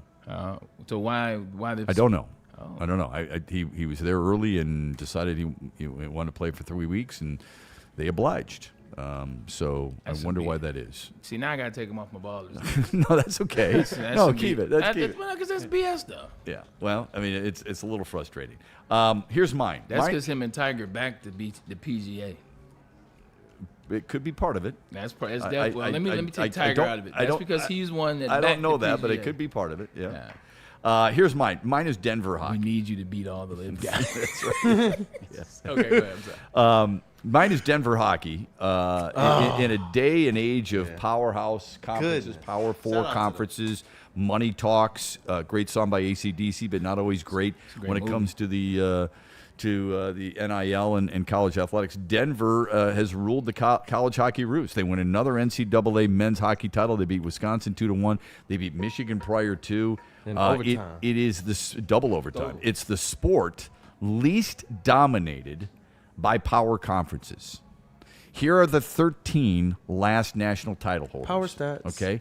Denver, Western Michigan, Denver, Quinnipiac, Denver, UMass, Minnesota Duluth, Denver, North Dakota, Providence, Union, and Yale. Those are your last 13 national champions in hockey. So when we hear State and Michigan up there, that's actually pretty grand in the No. grand scheme. Well, of things. Because they do it every year. Yeah, So it's getting to the point where you're like, nah, you got to finish the deal. Like, I'm tired of hearing Yeah. about how great you are in the regular season. I'm Right. tired of hearing about the Frozen Four. I'm tired of, the Michigan basketball team's in the Frozen, the Final Four. The hockey team.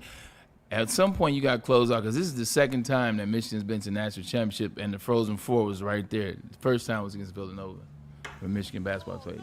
Yeah, so the hockey team, as we've mentioned, they are 1-10 in their last Frozen Fours, or 1-9. Excuse me, 1-9 in their last Frozen Fours, with 5 losses coming in overtime, or That's double tough. overtime. So Michigan has gone to the Frozen Four more than any other program in the history of the That sport. is tough. But Denver has 2 more national champions than they do. Denver goes and wins. Michigan goes and loses. more oftentimes than not, and that's the disappointing part. What is that attributed to? Because that's also 3 different coaches. Like, what can that be attributed to? You're right, because that's Red Berenson, it's Mel Pearson, and now it's Brandon Naranjo. I don't know what it's attributed to, because I'm convinced Michigan had the most talent in the country. Yeah. Okay. I think it's attributed to a red-hot goalie. Denver's goalie was unbelievable. Fire. Right? And he's not an NHL guy. No. He's because he's shorter. But he stymied Michigan. Michigan had 52 shots, for Christ's sake. Yeah, it's still. I want you to think about that. Yeah. And so it's really hard to say you failed when you had 52 shots, outshot him 52-26, right?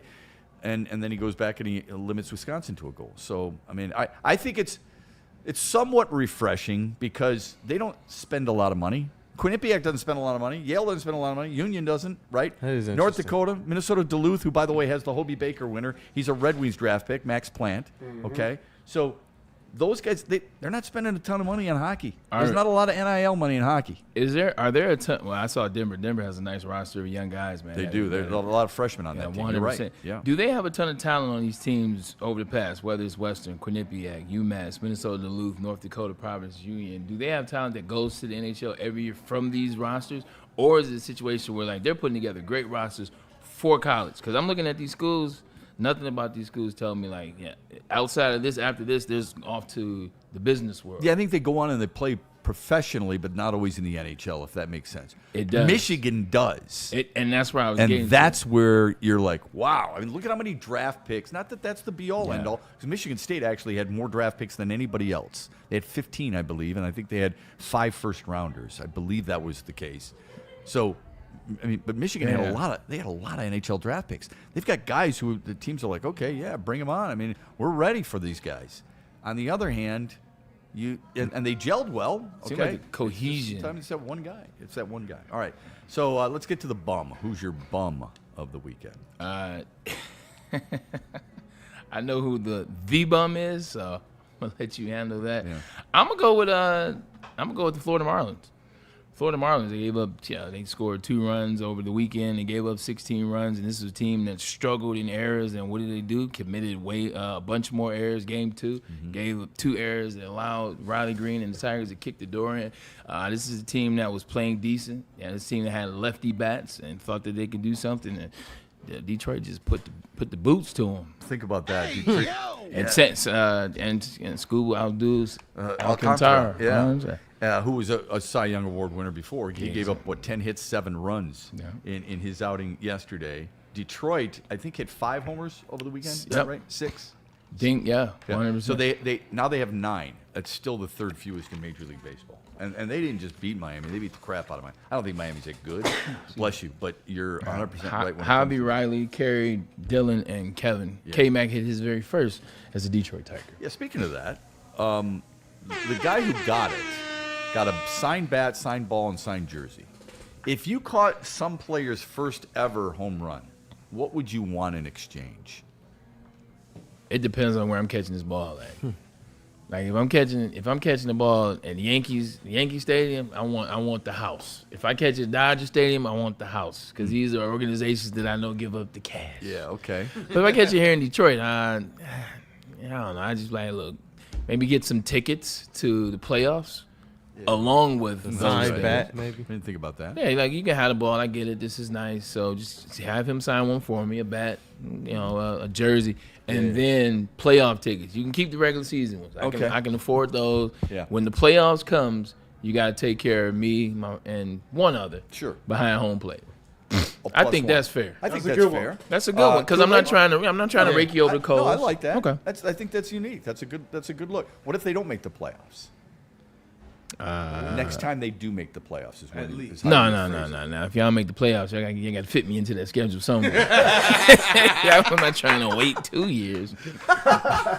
We don't think they're making the playoffs now? No, I'm just saying, what if they did it? My predictions are going to be right. No, I think they're going to make it. I'm just saying. All right, Kool-Aid, what would you ask for? Oh, man. I think Bray kind of nailed it, man. Okay. But, obviously, I believe the bat, you want to get that signed. The jersey, you got to get that signed. But if I'm giving up the ball to an organization, I want more than just from that one player. Like if I can get everybody to sign that baseball, that's a great idea. That to me would be dope. because it's difficult to get all those signatures. I appreciate K-Mac, but go have Scooble and Verlander put their signature on there. You can keep everybody. You can keep everybody. There you go, right there. I put Verlander. I guess Valdez is he too. I don't know if I would put him on. I got news for you. That organization has plenty of paraphernalia from guys of the past. Yeah. So you could ask for a Cabrera signed baseball because they've got them. Okay. Is that what you're leaning toward? So, well, no, I didn't want to steal Cam's thunder. I'm not sure. Where Cam didn't even think about mine is Scooble and JV. Mine's a little different and unique. I'll tell you what it is here in a minute. Go ahead. Hope you with that team signed jersey. I'd be happy with that. So the team signed jersey, that's a good one. Yeah. I would ask for dip into the archives and ask. Well, I could do that too. I would dip into the archives and ask for something that was signed by Al Kaline of the past or Miguel Cabrera of the past. That's it. Okay, just a bat or a baseball. I'm not big on the baseballs, but I would prefer a bat. And the other thing I would ask for is I would want to go into the clubhouse and have lunch with Kevin McGonigal. Awesome. So I wouldn't expect him. I wouldn't expect him to come out to a restaurant in Birmingham or any place else. Make it easy for him. But I got to get a chance to tour the clubhouse, which not many people get, and I get to sit at the player's kitchen, have lunch with him. Dang. I think it's about experiences. I think people remember that a lot more than remember the memorabilia. Okay? So how many times has Bray been with people? And sure, they'll take pictures, but I'll guarantee you the people on opening day were having the conversation with him. It meant more to them having the conversation with him than taking a picture with him. I'm gonna start giving people ultimatums. Look, you want the picture or the conversation? You can't have both. You can't have both. Choose one. And a beer. Yeah. As long as you buy me a Sam Adams cherry wheat and we'll have the conversation, that'll work. There you go. All right, go ahead. Before we get away from Kevin McGonigal, he still right now has the second best odds to be AL Rookie of the Year. What say you about Chase DeLauder? Yeah, pretty good center fielder for Cleveland. Had a little bit of time last year. Really like his overall game. I haven't watched him every single game. 4 home runs in the first 3 games. I think that'll give you a hell of a head start. He's got good speed. He's got really good defensively. Manning center field in this division because of the 2 big ballparks in Detroit and Kansas City will be interesting to see how he adjusts. I love McGonigal. Everybody does, and I get it. I love it. It's not just his, and we said this before the season began. Here's what he's going to give you: bat-to-ball skills, thanks, great eye, check, and force pitchers to go deeper into counts. And I really like what he's done. What has impressed me more than any of it is his defense. He's a better defensive player than I thought he was. My hope is, and I don't know how, I'm not close enough with them anymore. I don't know how they view him as a shortstop or a third baseman. Yeah. But if Bryce Rayner is as good at shortstop as we think he's going to be, I would put this young man at third base and let him stay there. Just go. I told you he was going to hit at the top of the order. He's hitting at the top of the order. He should be your everyday third baseman. You can put McKinstry at short and Baez at short. Let him get comfortable at third base. When Bryce Rayner is ready to come up, or Max Anderson, they're going to play shortstop. Cole Keith can play second base, and I'll be good with an infield of young studs for a while now. Speaking of young stud infielder, what about that damn play by Bobby Witt Jr.? Was that unreal? Yeah, that was Friday night, I believe. Yeah. He was literally parallel to the ground. You know what? He's a phenomenal player. It's one of the greatest pictures of all. Dennis Rodman's rebound, the one where he's parallel, yes, grabbing the rebound. yes, Yep, 100% with the Bulls. Yeah. That's what it looked like. Yeah, he was. I would argue outside of Shohei Ohtani, and you know how I like Aaron Judge. This is I true. think Bobby Witt Jr. is the best player in the world. Ooh. Outside of Shohei Ohtani. Yeah. Okay. I think he's fantastic. All right, my bum is, and you could go with Doc Rivers. That would be too easy. I'm going to go with Sergio Garcia. There you go. Talk about it. At Sunday in the Masters, on the second hole, it's a par 5. Garcia sliced his drive, proceeded to slam his driver into the ground, breaking it, and digging up 2 chunks of the Masters course tee box. He also slammed a water cooler, and it led to a code of conduct warning. He's a past champion. You get a lifetime exemption to play. He hits the ground, and then it's extended the by. Driver is done here we go. for the day. It's so extended not by only do you Augusta. take it out on the tee box, but you don't have to do it. Yeah. They can go back and say, you know what, I'm going to ban your ass, and I wonder if they're having that conversation. I'm not encouraging them to do it. Everybody makes mistakes. They get emotional. I'm not a huge fan of his, but he could be on probation. Yeah. Start acting like you're supposed to. Yeah, I've never liked him. He made some comments some years ago, and I made my opinion way back then, and I stuck in that. Like, there's no space for this. Because then you had one option. I get it. We all have bad shots, and you want to bang the club. You can bang the club. People have done that. I don't know about Augusta, but you can bang the club. Not like that. But then he banged it. He banged it again. Then he walks off. And he thinks about hitting the tee shot, and then he bangs it again against the water fountain. Yeah, or the water cooler. And he thinks it was it's cute that he He's carried smug. John Rahm's bag down the fairway, and that didn't make me forget excuse. about that. Exactly right. I think he's a child. Yeah. I was gonna ask though, have you ever had a crash out like that, or like King Henry when he crashed out on the bench? Oh man. Yo, we were talking about that. I knew it was over. I knew it was over for the Ravens when he crashed out. I said, Derrick Henry out here crashing out. The season is over. The season is over. On the golf course, yeah, we all have them. Yeah, shoot, you go out there and you be at competitive. I'm a competitor. You try to compete and you try to do the things. You go to these outings sometimes and they have you lined up and set up for a nice spot. Yeah. And, you hit some BS. It's like, man, club. But You know what I do when that happens? Sounds one good. more. I Get rid of it. More. That was squeezing tears. I can control my emotions now. Now I understand that I am not Tiger Woods, and also I understand. I watch these guys hit bad shots too. So Yeah, they do. Yeah, like that. Like Sergio Garcia did that at the Masters.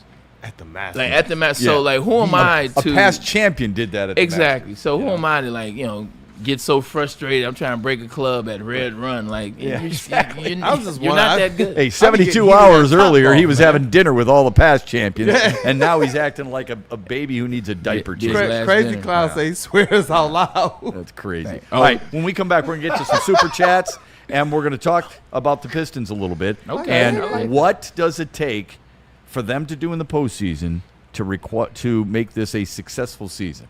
Got to have a specific idea. We'll get to that when we come back here on on Woodward Sports with the Braylon Edwards show.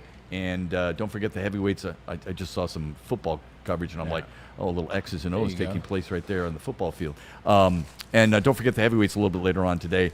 They start their program at 5 o'clock. So this is the Braylon Edwards show. We're back right after this on Woodward Sports. Here, check this out. I'm not going to talk about the injury insights today. Today I'm talking about the doctor, Jeff Pierce, Michigan Sports and Spine. This past weekend, I thought I was still 22, playing catch in the backyard, jumped up to catch a pass. Now, I jumped up with one hand, caught the pass, came down on my left knee, which I had surgery on years ago, and now it's a little bit sore. It's a little bit tight. So what do? I call Doc. I make sure he knows this is what's going on. I'm going up to Michigan Sports and Spine. I may get the secret sauce. I may get it worked out. Doc. But I know one thing. When I go to Michigan Sports and Spine, I'll be good. I'm walking into the place where I get the best results. I'm walking into the spot where they'll give me the perfect diagnosis, and that's what you're looking for when you get injured, when you have nicks, bruises, and pains. I told you, they happen to regular individuals just like yourself. So when you have this situation, 248-426-9944 or scan that QR code. Dr. Pierce knows what he's doing, and I guarantee you I'll be back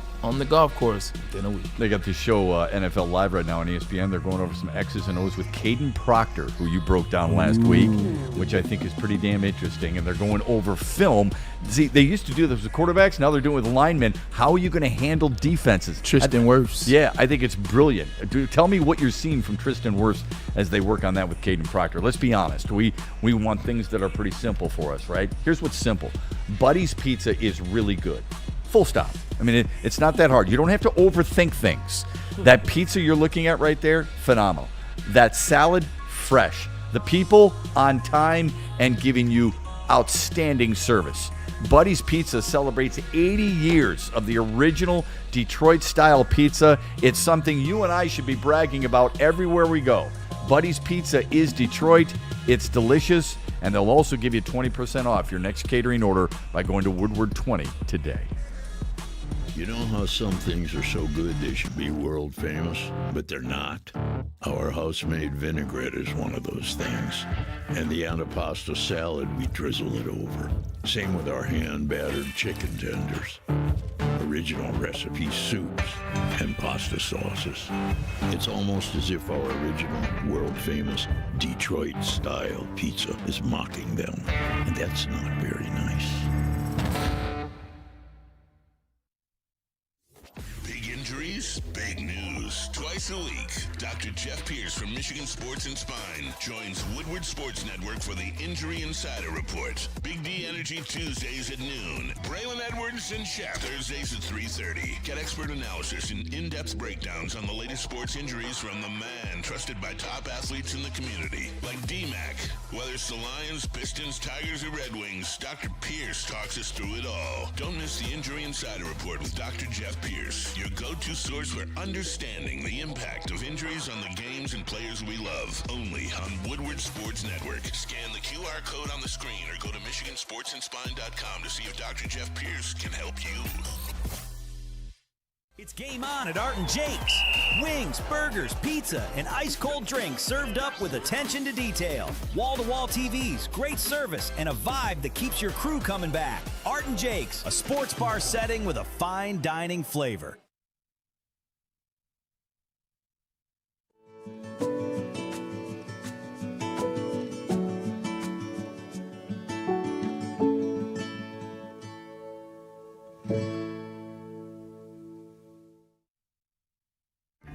Find your sun with Sun Cruiser Vodka Iced Tea. Made with real iced tea and real vodka. Cold, refreshing, and made for moments like these all year long. Let the good times cruise with Sun Cruiser. Planet Fitness now has even more best-in-class strength equipment. Join today for $1 down and save. We're stepping it up. We're not slowing down. Finding new faith, new focus. Love that new equipment smell. So, you in? Join the club today. Save when you join for just $1 down, $15 a month. Planet Fitness. We're all strong on this planet.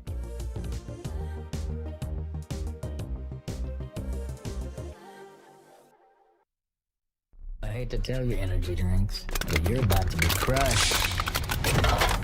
Thrive nootropic energy pouches are here to change the game by delivering steady, focused performance in a clean white pouch for a fraction of the cost. And unlike other brands, Thrive comes from an American company that's been leading the way for over 30 years. So stop drinking gut-rot energy drinks and why don't you thrive for a change?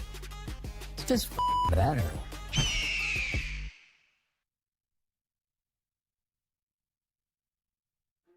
Why do we fight? We fight to protect the innocent, to hold the powerful accountable, to bring the oppressors to justice.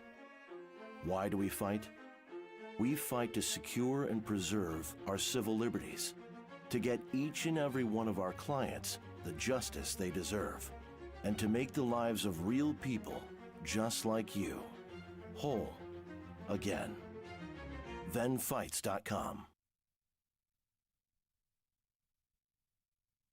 To any Lady Jane's Haircuts for Men and claim your throne for a king's treatment from one of our talented stylists. Open 7 days a week, walk in anytime. Just get to a Lady Jane's today and receive a precision haircut, scalp massage, hot lather neck shave, and a hot towel treatment. A haircut should not be a chore.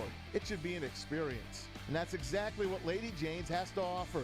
Open 7 days a week, walk-ins are always welcome. There's always a location near you. Lady Jane's Haircuts for Men, it's wicked awesome. Game is won in the trenches, and our big fellas don't mess around. The Woodward Heavyweights on Woodward Sports. Head to WoodwardSports.com and click on Shop. Get the latest in Detroit sports apparel and exclusive Woodward Sports gear. WoodwardSports.com can get the whole team outfitted. Love the Pistons, Red Wings, and Tigers? We got something for you, too. Shop online at WoodwardSports.com. You smell that? That's Brad Holmes cooking. And the off-season smells good. Woodward Sports.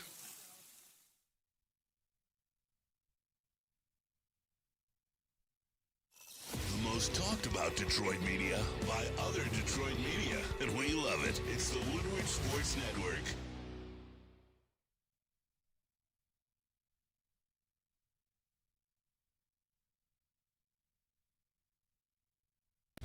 game is won in the trenches, and our big fellas don't mess around. The Woodward Heavyweights on Woodward Sports. For a top rock experience, well, look no further than Black Rock Bar and Grill. You can pull up on a steak and lobster, $19.99. They have you. It's going, but it's still there. Pick up on it. The deal is hot, but it won't last long. Speaking of hot, 755 degrees on that volcanic rock. I'm telling you, it is legit, and you can cook it to your specifications. The meal, the service, everything about it is a top rock experience. So why not go bless, get top rock experience, Shep? Let's keep things simple, shall we? Yeah. We like free golf. We like free food. There's a little box of donuts out there in the kitchen that Cam walked right by. Even though it was free, it was simple. He's going to eat an avocado instead. Why, I have no idea. But we like things as guys uncomplicated. Lady Jane's Haircuts for Men is that. Walk in, sign in. Before you know it, you're handsome. You are clean. You are out the door. Lady Jane's. It's open 7 days a week. Walk in anytime. It is wicked. Awesome. By the way, somebody in the chat had mentioned the Lions. Would you trade Sam Laporta and a draft pick to move up in the draft to get somewhere? Or would you trade with the Rams to get to number 13? One of their 2 first-round picks. Rams don't have 2 first-round picks. They gave up one of those draft picks for McKinney in Kansas City. So I don't know if they would do that. How high do you have to go up if you're the Lions to make it worth your while? Top 10? From 17 to what? It depends on the player, right? Obviously. Yeah. I mean, 10 is a safety net in terms of if you're going to move up, you're going to get one of those players. You can get one of those elite players. But you can probably... You go 17 to 12. I think you can go 12 and still get, one of those guys that's going to slide, whether it's Caleb Downs. Well, I'm just thinking of the players at that position. Sure. But you move up to 12, I think you ensure yourself you can get the tackle or the defensive end that you want, or that you need, or that could really help. Based on what Brad Holmes said today, and we played a lot of this earlier, do you believe that Brad Holmes is thinking line or on either side, or something different that might surprise you? I mean, we know he's going to take best player available, but what do you think? I think he's getting in that first round twice. And I think there's going to be some deals that get made. I think there'll be some players that are on this team currently that will not be on this team after draft weekend, if you will. There's some trades. They know that they need impact players. They know that they need 2 players out of this first round. Like, it just is what it is. I think they're going to make the capital. They're going to do it. When you ask him about that question, he's poking around. He's like, well, I do it sometimes. You guys, I'm starting to learn how to read him a little bit. I definitely think they go up twice. They're in this draft twice, excuse me. In the first round. First round. Okay. Because they have 9 picks. I wouldn't have a problem with that, depending on what happens in the second round. I think you and I talked about this a little bit last week. I don't want to give up a second round pick. One of those 2023 players may not make it this season. Okay. That will be a fun conversation as the summer progresses, for sure. Okay. Pistons won their 60th game against Indiana yesterday. Loved that. Paul Reed did something that nobody in franchise history had ever done. He scored 26 points, but he was 11 for 11 from the floor.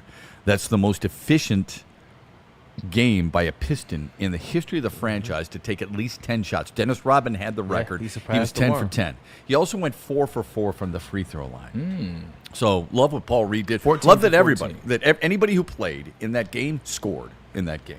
I loved it because the defense wasn't great, but who cares? The 133, I love that J.B. Bickerstaff said, let's go out and get 60 wins. They wanted 60 wins. They found a purpose in every single game, which I love. Jalen Duren, one of 2 players in league history to ever average 19 points while shooting 65% or better from the field. The other is Wilt Chamberlain. And considering Duren shot 74% from the free throw line, those types of numbers in all likelihood stand alone. So I love everything about this team. I don't know how you can't. However, what does it have to accomplish in the postseason for you to consider it a successful season? It's a successful regular season without a doubt. Right. But Cleveland thought they had a good successful season last year, winning 64 games. It didn't matter. A team that won 50 games went to the NBA Finals to represent the East. So what does this team have to get to? Yeah, in the last few years, we know a little something about having really good regular seasons, and not necessarily backing it up in the playoffs. So the regular season, it's a formality at this point. For me, they got to get to the Eastern Conference Finals, and they have to challenge the Celtics. I'm not saying they have to beat the Celtics. That's what I think waits for them in the Eastern Conference Championship, and that's what Kool-Aid has been saying from the very inception of the show this year. He's been saying Boston will be the team that we eventually have to deal with. They got to make it to the Eastern Conference Finals, and they got to challenge the Boston Celtics. I'm not talking about make it and lose in 5. I'm not talking about make it and – no, you got to make it and you got to at least go 6 games. Here's my reasoning behind it, Shep. They've been the best team in the East the entire season. Yep. Like, they are better than the Knicks. They are better than any other team outside the Celtics. You can just talk about why they've been better. They've done it in multiple ways. The defense has been there. They've had an elite play out of Cade Cunningham. When Cade Cunningham wasn't there, guess what? Here's Jalen Duren. When there's no Jalen Duren, guess what? Here's Paul Reed. When there's no Paul Reed, here's Beef Stew. They've gone through things when they couldn't play perimeter defense, when Asar Thompson couldn't figure it out, had to be benched, had to be set down. Dennis Jenkins taking that next step. At every turn, they've shown you what they've needed to show you of a team to have success, at least in the East, in the playoffs. If this team gets to the playoffs and doesn't beat whoever plays in that play-in with 10-7, failure. If this team doesn't make it to the second round and beat the New York Knicks, who will be waiting for them, who we know we're better than, who their best 2 players don't play defense, they got a coach that they did not want, they're the most inconsistent team that is a 4 or better in this league. Inconsistent. There's no reason for this Pistons team to lose to this when J.B. Bickerstaff is the coach and you've seen what he's done. So in my opinion, first round, check. Second round, check. And they got to take the Celtics the distance or beat them. Agreed. Like, 100%. I mean, nothing that's else. exactly how I feel. Yeah. As much as I admire everything they've done, and great admiration for the culture, and I know that gets overused, but the culture that Trajan Langdon and J.B. Bickerstaff and his staff have built, that is not an easy thing to do. Every one of those guys gives a shit, especially in this. And it's really, really important. That doesn't mean they're going to win every night. Yeah. It doesn't mean that they're going to play their best every night. Well, but how many times have we really thought? How many times have we thought, I'm not getting my money's worth tonight? Yeah. Maybe 3. Okay, yeah. This team truly cares. I love all that. J.B. Bickerstaff's the coach of the year. Do I believe they can do it? You're damn right I do. Because they got a top 5 player in the world. They got a top 5 big man. They got a top 5 and maybe number 1 defensive perimeter defensive player. Yes, sir. And a top 2 or 3 low post defender. And they've got the best defensive efficiency. And they've got the coach of the year. Those are 6 pretty key ingredients moving forward. With that said, if they lose in the first 2 rounds, I don't think I would consider it a successful season. I think it has to be more than just, you know what? We won a first-round playoff series. I asked this to somebody earlier today, and they said, a first-round playoff series is good enough for me. I'm like, really? After 60 wins? Against the Hawks? Hell no. Against the Hawks? I don't know. Whomever. Fill in the blank. Charlotte? I don't know. Con Knippel, by the way, had more threes this year than Ray Allen had in any one single season. Unbelievable. Did you see they finished 1-2? Him and LaMelo Ball? Yeah. 273, 272? Yeah. But 273 for a rookie? For a 20-year-old?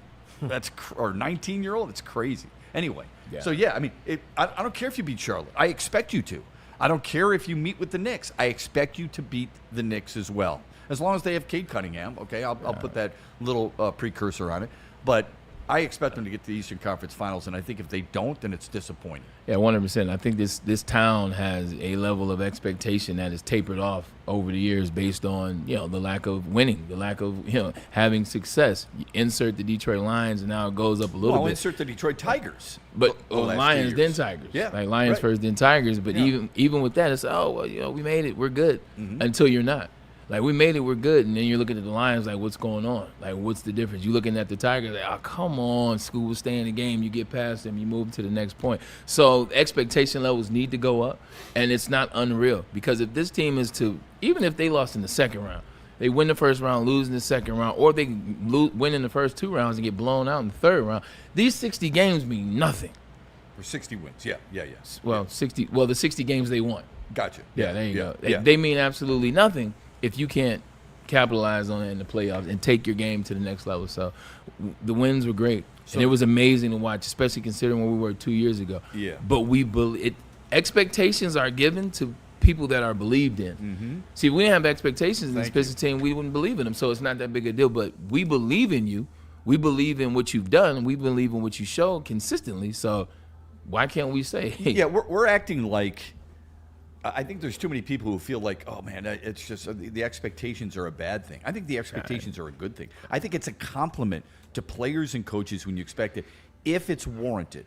If you told me and the Red Wings made the playoffs, which obviously they didn't for a 10th straight flipping year, that they were going to win the Stanley Cup or should challenge for the Stanley Cup, I'd say no way. That's not realistic. Yeah. This is completely realistic. Last year with the Tigers, like I said, ALCS or bust, that was completely realistic. It was. The Lions making the Super Bowl 2 years ago after 15-2, that is realistic. And by that, none of those teams accomplishing that, it was a disappointing season. Don't kid yourself. Last year, you went from 14 to improved by 30 games, right, to 44 wins. You expected them to beat New York. Don't tell me you didn't. You didn't think the Knicks were all that. And I'll guarantee you expect them to beat them this year since they didn't beat them once, not twice, but 3 times, and they opened up a can of whoop-ass every single time they played them. I still didn't completely buy into what the Pistons were last season. Like last season, after coming off the 14 wins, getting to 44, getting to the playoffs, you saw some consistency, but you still saw a long way to go. You still saw some holes if you could. I didn't see them beating the Knicks. Now, I didn't think the Knicks were world beaters, but I thought their 2 best players were better than our 2 best players. Them as a whole, and you look at what they had on paper, and OG Anunoby, you look at Mikal Bridges, you look at those things, the coaching, if you will. Yeah. Like, I thought they were a better team, so I didn't think the Pistons could beat them. This year is a much different situation. Kool-Aid, what's your expectation? These guys have to challenge to get to the championship. They said it themselves. Shep, we were sitting in that same press conference at Media Day, and they used the C word. Even if some people in there didn't quite believe they're at that level, at that time, there was some in media who let's say thought, that C word so you don't think there's anything derogatory. Championship. Yeah, okay. All right, Kay Cunningham stated championship. Isaiah Stewart stated championship. Jalen Duren, he talked about this aspect of J.B. Bickerstaff telling them, you guys are special. And he was like, look, he wasn't BSing us. We believe him. We're bought in. Seeing these guys now, everything they've done, including you got Asar Thompson in that graphic as well, winning Defensive Player of the Month 2 times. Yeah. This team leading in stocks throughout the entire season, leading in points in the paint, leading in physicality. They've done everything that shows they deserve to be where they're at and to go further. Everyone circled them on their calendar. Everyone licked their chops when Kay Cunningham went down. But this team continued to kick in teams' teeth, bro. Everybody doubted them when Kay Cunningham went Everybody. down. This team might win. This is what the national pundits said. They might win 3 games. And what did they do down the stretch? They were just as impressive. And that's the thing that should give us great confidence and raise the expectations. Every challenge that they faced, where a lot of teams, not making them out to be the best team of all time, but where a lot of teams would go, man, we got a built-in excuse. We don't have Cade Cunningham. Yeah. We don't have Jalen Duren. You mentioned it. We don't have Isaiah Stewart. And look what they've done. That's okay. Hey, Paul, will you take the place for Isaiah Stewart? You bet. Hey, Danis Jenkins, can you run the point? You damn right I can. And they did it with great efficiency. Yeah. Cam, what's your expectation? Eastern Conference Finals or bust. We're going to the finals, y'all. All right. Let's talk about it. We're in there. All right, good. OKC, San Antonio, doesn't matter. Well, it doesn't matter because Detroit doesn't have to play them to the last. That's the beauty of it, you know? Yeah. I love this. I love that everybody feels the same way. Yeah, I think that's appropriate now because you're right. There were a lot of people who believed the next step was win that playoff series. And from the beginning of the season, it was like, I don't know. This team had a major setback, which I think put them a year behind. But that wasn't going to keep them from saying, you know what, we can accelerate this if guys like Cade Cunningham and Jalen Duren take that next step. And we wanted to see if Jalen Duren, if he was that number 2, what type of an all-star, what type of a number 2. He's proven now, even in games where Cade Cunningham doesn't play, or in games where Cade Cunningham needs to get that rest. And last year and years past, if Cade Cunningham sat down, it was bleak, and it was what caused a lot of people to say we need that secondary star. Not even just secondary star. Jalen Duren has turned into that. And that was one of the things at All-Star break we asked him, shout out Amari Sankofa for the Free Press. He asked him, he said, look, it looks like the Pistons are not bringing in that guy. Do you think you're ready for it? And we've had discourse on this show and on Woodward Pistons. Jalen Duren looks over and he's just like, what you think? Do you think I'm that guy? He's proven to be that guy. And he stepped up big. Yeah, you guys have already talked about the efficiency, 22-10 with that type of efficiency. Yeah, I give him no a ton one of can credit, stop man. him. I think he's just gotten better. And this is what I love about why I was so supportive of JB Bickerstaff when they hired him. I think players get better under him, and I think it's been obvious. How many have. I'm glad you brought that up. Both you guys, you brought up the beginning of the season on this show because I was one of those guys. Like, look, for me, it's the more information I have. I was the guy. I was like, look, if they get a playoff win, congratulations. That's the thing, playoff win. That's when we're trying to figure out who's the second guy for them. Can Jalen Duren take that step? Who are going to be the other guys? What guys are staying? Do you like Ron Holland, or is he a part of a package deal? That's You true. gonna There were keep questions. Jaden? There was so many questions around it. Like, it just continued to be questions throughout the season. And it was once we get past All-Star break, once you start to see them take that step and get better and better and better and just keep rolling no matter what was put in front of them, then you look at it differently. I'm like, well, it is the East. And I'm like, who would stop them in the East? And who's the East buzz killer, the buzzsaw that's going to run in that they're going to run into? It's not the Knicks. It's not the Hawks. It's not the Charlotte Hornets. It's not any of these teams. The Pistons are legitimately the buzzsaw. And so that's what changed the conversation. So for me, that's how I got to this conversation today. But that conversation, that excitement, that wasn't always this season.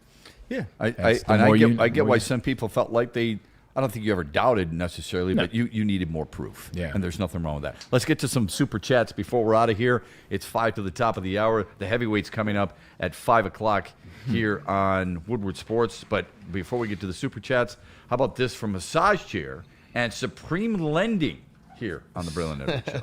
Shout out. Hey, look, if you're looking to take your relaxation to the next level, then you got to visit Massage Chair House in Bloomfield Hills. It is the largest massage chair showroom in the Midwest. So go on ahead and scan that QR code above my head to get a jump on that information. They got top tier brands like Infinity and Osaki, and you want to know those names when you go for your visit. We got the Osaki here, and I'm telling you, you guys got to check it out as well. It is premium comfort and cutting edge wellness technology. Go check out Dr. Eric Duncan, the Wellness Doc, and creator of the #1 YouTube channel for massage chair reviews at The Wellness Doc. Book your visit today at massagechairhouse.com or simply scan that QR code. It's right there above my head. Massage Chair House, your ticket to ultimate recovery and relaxation. Buying a home or refinancing is a big decision, and just like in sports, you need that right team behind you. Precisely why we're proud to welcome Supreme Lending to the Woodward Sports fam. As a full-service lender, they boast a 99% close-on time rate and 97% customer satisfaction score. But hold up, y'all. Here is the game changer. When you apply for an eligible loan, mention Woodward Sports, and you'll receive up to $500 off your appraisal. Score this deal, call those numbers on your screen, and talk to Chad and Chris at Supreme Lending today. You know how some things are so good they should be world famous, but they're not? Our house-made vinaigrette is one of those things. And the antipasto salad, we drizzle it over. Same with our hand-battered chicken tenders. Original recipe soups and pasta sauces. It's almost as if our original world-famous Detroit-style pizza is mocking them. And that's not very nice. Game is won in the trenches, and our big fellas don't mess around. The Woodward Heavyweights on Woodward Sports.